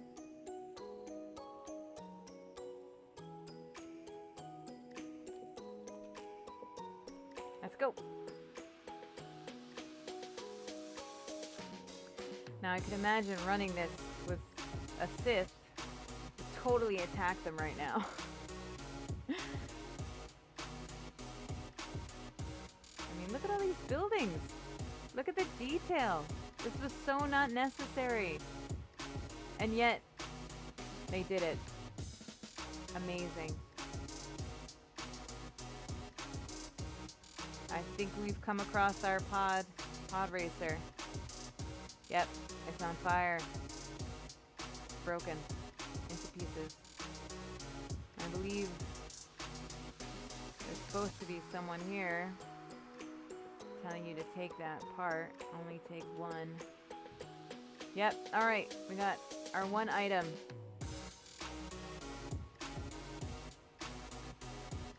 Gotta make it to our ship, and on the way we gotta pick up our second part to fix our ship.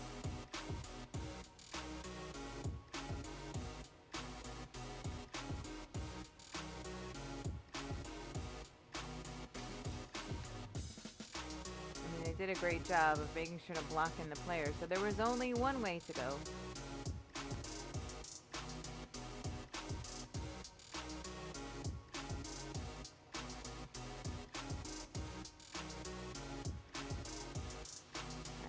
Just came back here to the same place.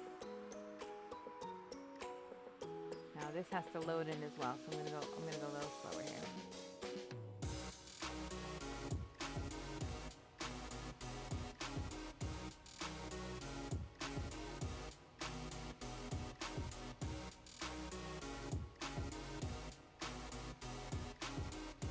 I'm just gonna let that load in the distance.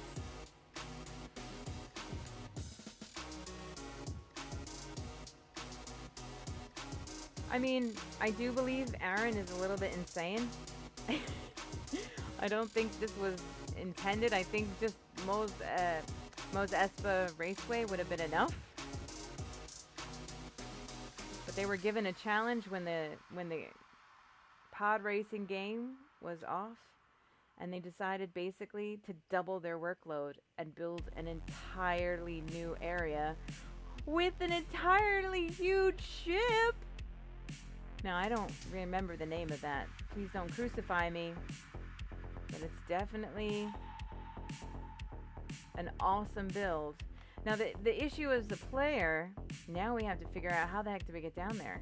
because this isn't a way. And it looks like it's missing, but there was a sign here.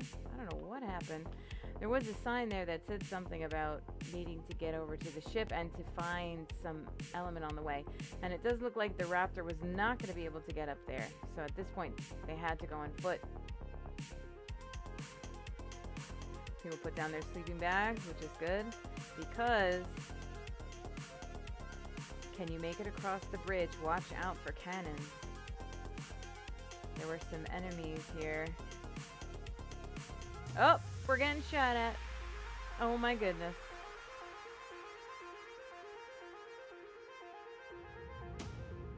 I mean, my goodness.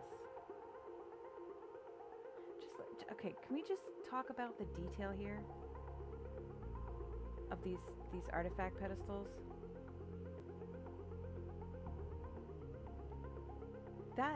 That is one straight line. Aaron, I mean, I really don't expect anything less from you, but still, and look at the pipes. They look so cool. Water pipes. That is not an easy feat.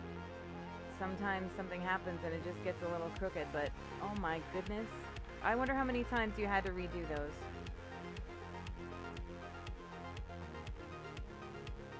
I'm very impressed with that. Some people are probably like, wow, it doesn't take a lot to impress you, but you try to do a line that long. Oh, that sounds like I'm telling you to do drugs. But you know what I'm saying. You try that. That's not easy.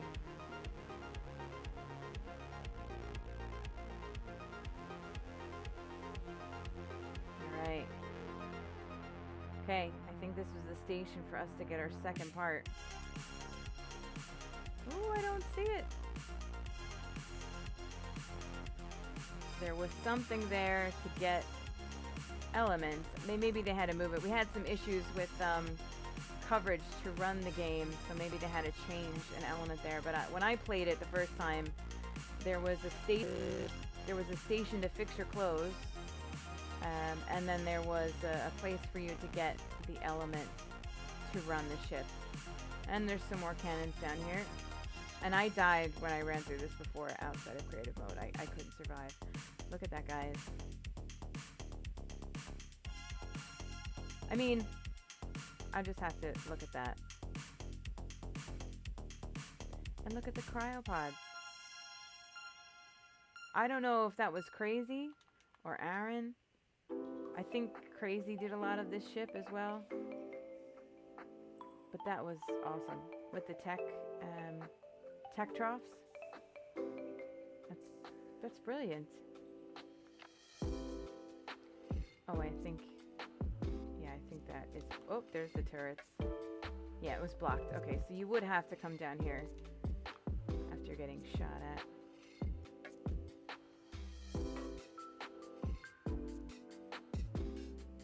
Okay, we made it down to the ship.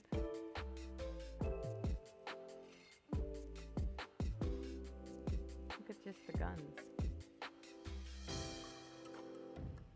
Those are cables, guys.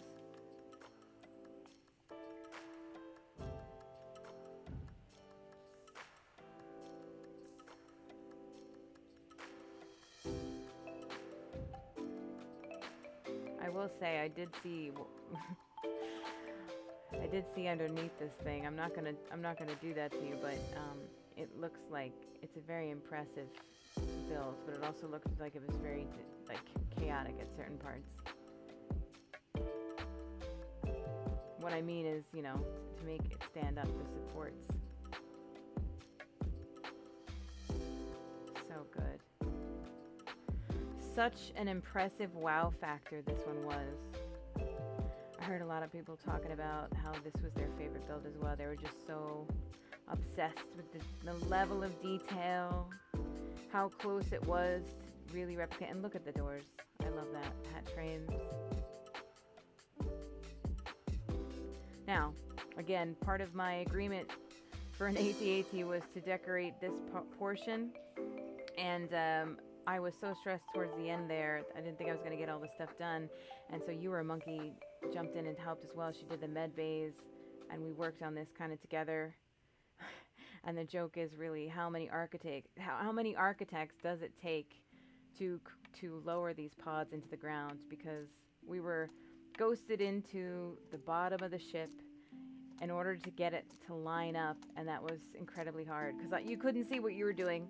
So the other person had to stand there and go forward, go sideways, go to the back. We had to place this, I don't know how many times we had to place them and pick them up again just to get them in the right spot. And then as far as the decoration, I threw some mirrors in the back there and a map, and then those are signs nicely lined up to be like a little frame. I've never done that before. I think it looks kind of cool, and I will be doing that again. And then I stole Third Echelon's idea, and I put the signs in the storage tech, but I also pulled them down a bit so you can see like little lines of light. What else did I do? Oh yes. Okay, so I sunk in a bunch of water reservoirs. I was using Aaron's technique to stack them. I had to go down there to bring them up, as opposed, it was a little chaotic. And then I put in some crop plots. I don't know if I can show you if I ghost in. Did my layers.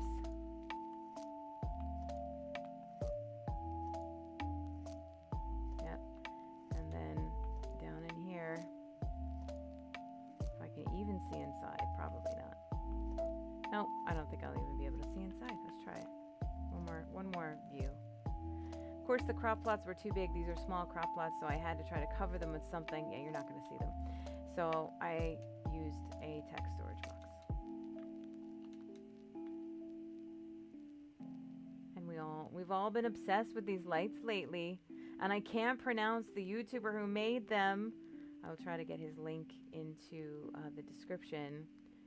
But yeah, so we've all been putting in those. And let's see here. Let's do... yeah, all the signs. They don't all load in at once. That's an ARK thing. So the med bay. This was UwereAmonkey. She is such a stellar team player. I love the girl to bits. And she did a great job. And then let's see here. I think there's an engine room. I will say, then I got to spend some time building with a jelly fox, which I haven't done in a while. We decided to create a little madness. I got the idea brainstorming with UwereAmonkey, and then she had to go, so Jelly Fox helped us complete it. The idea came because I was thinking, you know, how do we put plants in an alien spaceship? Wouldn't they have them in some sort of container? And then we realized the plants wouldn't quite work, but an animal would. You know what, I need to go so it doesn't push me out. This took us a while to do, and I bet nobody even saw it, but it brought us a lot of joy that we successfully did this. Anyway, back to the engine room. So as far as the mission was concerned, then you had your element, and you came into the engine room, and you got the engine to turn on, and then that powered the teleporter, and you were able to leave, and you were able to get your token. So an amazing build, an amazing team, and a great team effort all around. People loved this build, and it really was just fantastic. Alright, I think that's pretty much all of them except for our final PvP. So let's go.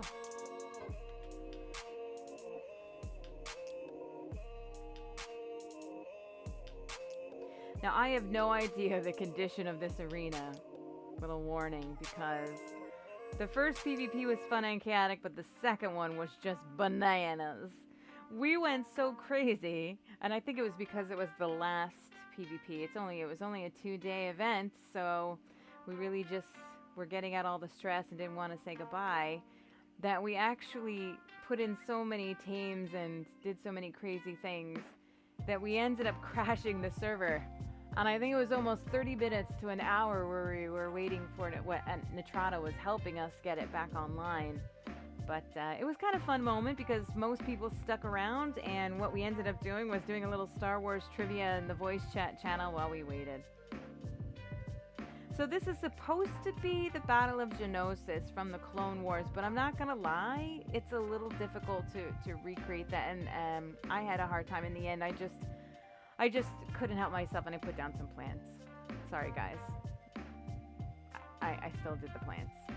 But anyway, so Gingy helped me out with this, helped me out with doing the circle. I believe Gingy is one of the first people to actually create the circle in the game of Ark, before the triangles, and I think captainfatdog was able to take what he did and then make an even, I don't know what the word is, but he like improved upon the design.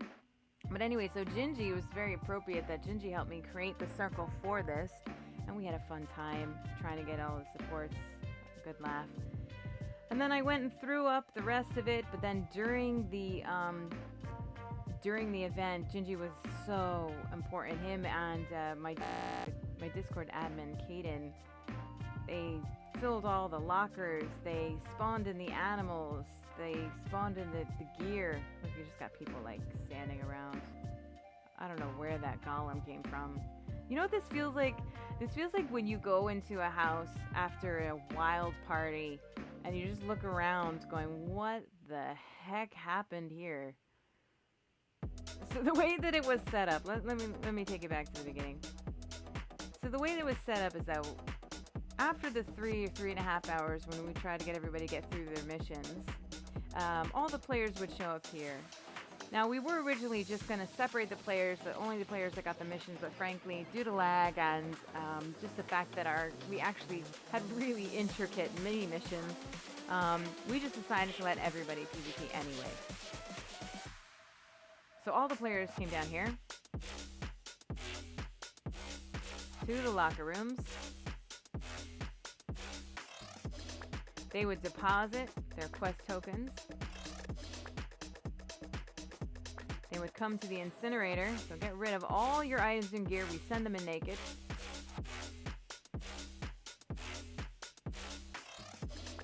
Throw them in there. I'm gonna tell you a little inside thing here. I had no idea. I knew I wanted to put something here that was gonna be like, I don't know, registration desk kind of thing, where people actually turn over their tokens.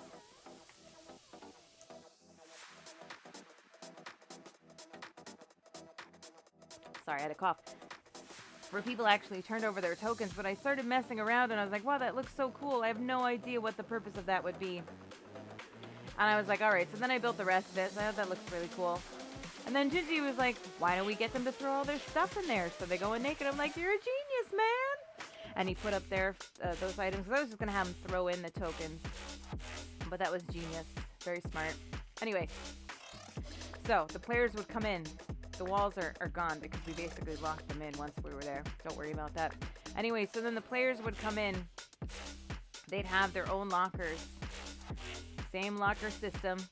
Get their gear. Wow, that player is an interesting looking player. Okay. I don't know what's going on there, but that's very interesting anyway. Then they'd get their elements for their things, and they would throw down their sleeping bags. And then they would all get into the elevator. And we had them enter as one. That took a lot of coordination. The Sith, especially the second night, had a hard time following instructions. We had to ban them from the elevator until it was ready. They were just very excited players, I guess. And then they entered up at the same... They enter up at the same time. Hopefully these doors... Nope, they didn't open for me. We have them set to be non-architects.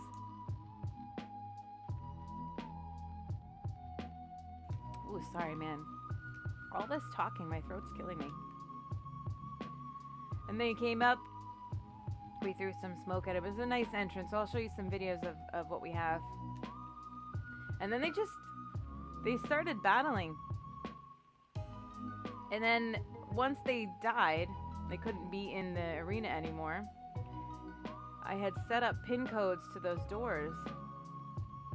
So if you would search through until you find a pin code, then you would run down here, put it in and it would open up a door on the other side, and they had animals that came out. There was storage boxes full of goodies. Oh my goodness, it was insanity. It was a lot of fun. I feel like this is a really awesome arena design, and I kind of want to do it again. I've got an event server that I'm going to be hosting soon. I've got an awesome one of my awesome admins, like Spirit Paw. She's heading up the project. I'm thinking we should probably put this arena on there because we had a lot of fun. This is an observation deck.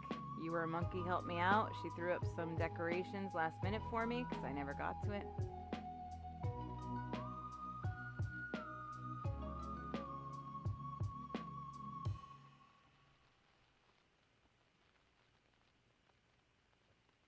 Here's some of our awesome staff, cast members. And I'm just going to tell you again, we did go really crazy, but as far as jump pads, this one's my favorite. I put it here, and it really has no purpose other than to just give you some really awesome shots. Oh man, I thought that was the best. There's so many times, especially with the animals, you'd be sitting there and you would just see Delos and Rexes just being launched into the air. It was a lot of fun. So I'm just going to give one last sweeping view of this, and then that will conclude my tour. Let me slow myself down here. And I will get some footage later of some of the PvP. Trying to get a little collection of anybody who's got footage of the actual event. I was busy being Jabba, so I didn't get any footage of the event itself. Plus, there's always Aaron's stream. You haven't seen that.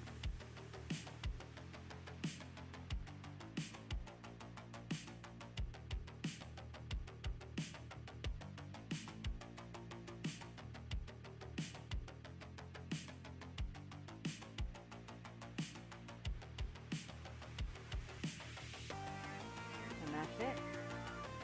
And that concluded our amazing, fantastic, stunning Star Wars May the 4th be with you event. So listen, I want to thank you for going along with me on this tour. Bumps and all, interruptions and all. And yeah, I just want to say a huge thank you. We were very grateful and thankful that all the people came and played. But I just want to say a big thank you to my fellow architects, because obviously you guys are the reason these things happen. And I want to give a huge thank you to all of our amazing cast members who came in oftentimes last minute with very little instruction, who were thrown into it. They came in an extra time to help us fill up boxes and check lockers and pin them and place last minute items, and then, you know, get a quick rundown of the game event. So I'm just want to tell you guys, we thoroughly appreciated you. And I just want to give you a big shout out. You helped make this thing happen. So thank you to the cast members. Thank you to the architects. Thank you to the big name architects like Aaron Longstaff. And thank you to captainfatdog for sharing your wisdom. And I want to thank Nitrado as well for sponsoring this event. This is the third event we've done, and Nitrado has sponsored the server every single time. So anybody who's watching this video, if you really enjoyed this and you feel like, wow, I really want to get in on the next time this is happening, just make sure to follow our new YouTube channel and our Twitter channel. I don't think it's called channel, our Twitter handle. And then we have our website. And we will be creating our own Discord, so keep an eye out for that for the events. But in the meantime, we have a lot of great Discord communities for the builders, for the architects, so watch their channels, and all of the guest builders as well. They are amazing, and we are considering growing our architects as well, so you might see their names in the architects credits very soon. But regardless of that outcome, they're all extremely talented, dedicated builders. And even if they're, new, their channels are new, I think you should give them a look and a subscribe, because they've got some really creative, amazing talents. So you're going to see some good things coming from them. So basically, thank you. Thank you. I appreciate it. Thank you for listening to me ramble on. And yeah, I hope to see you guys at the next ARKitects event.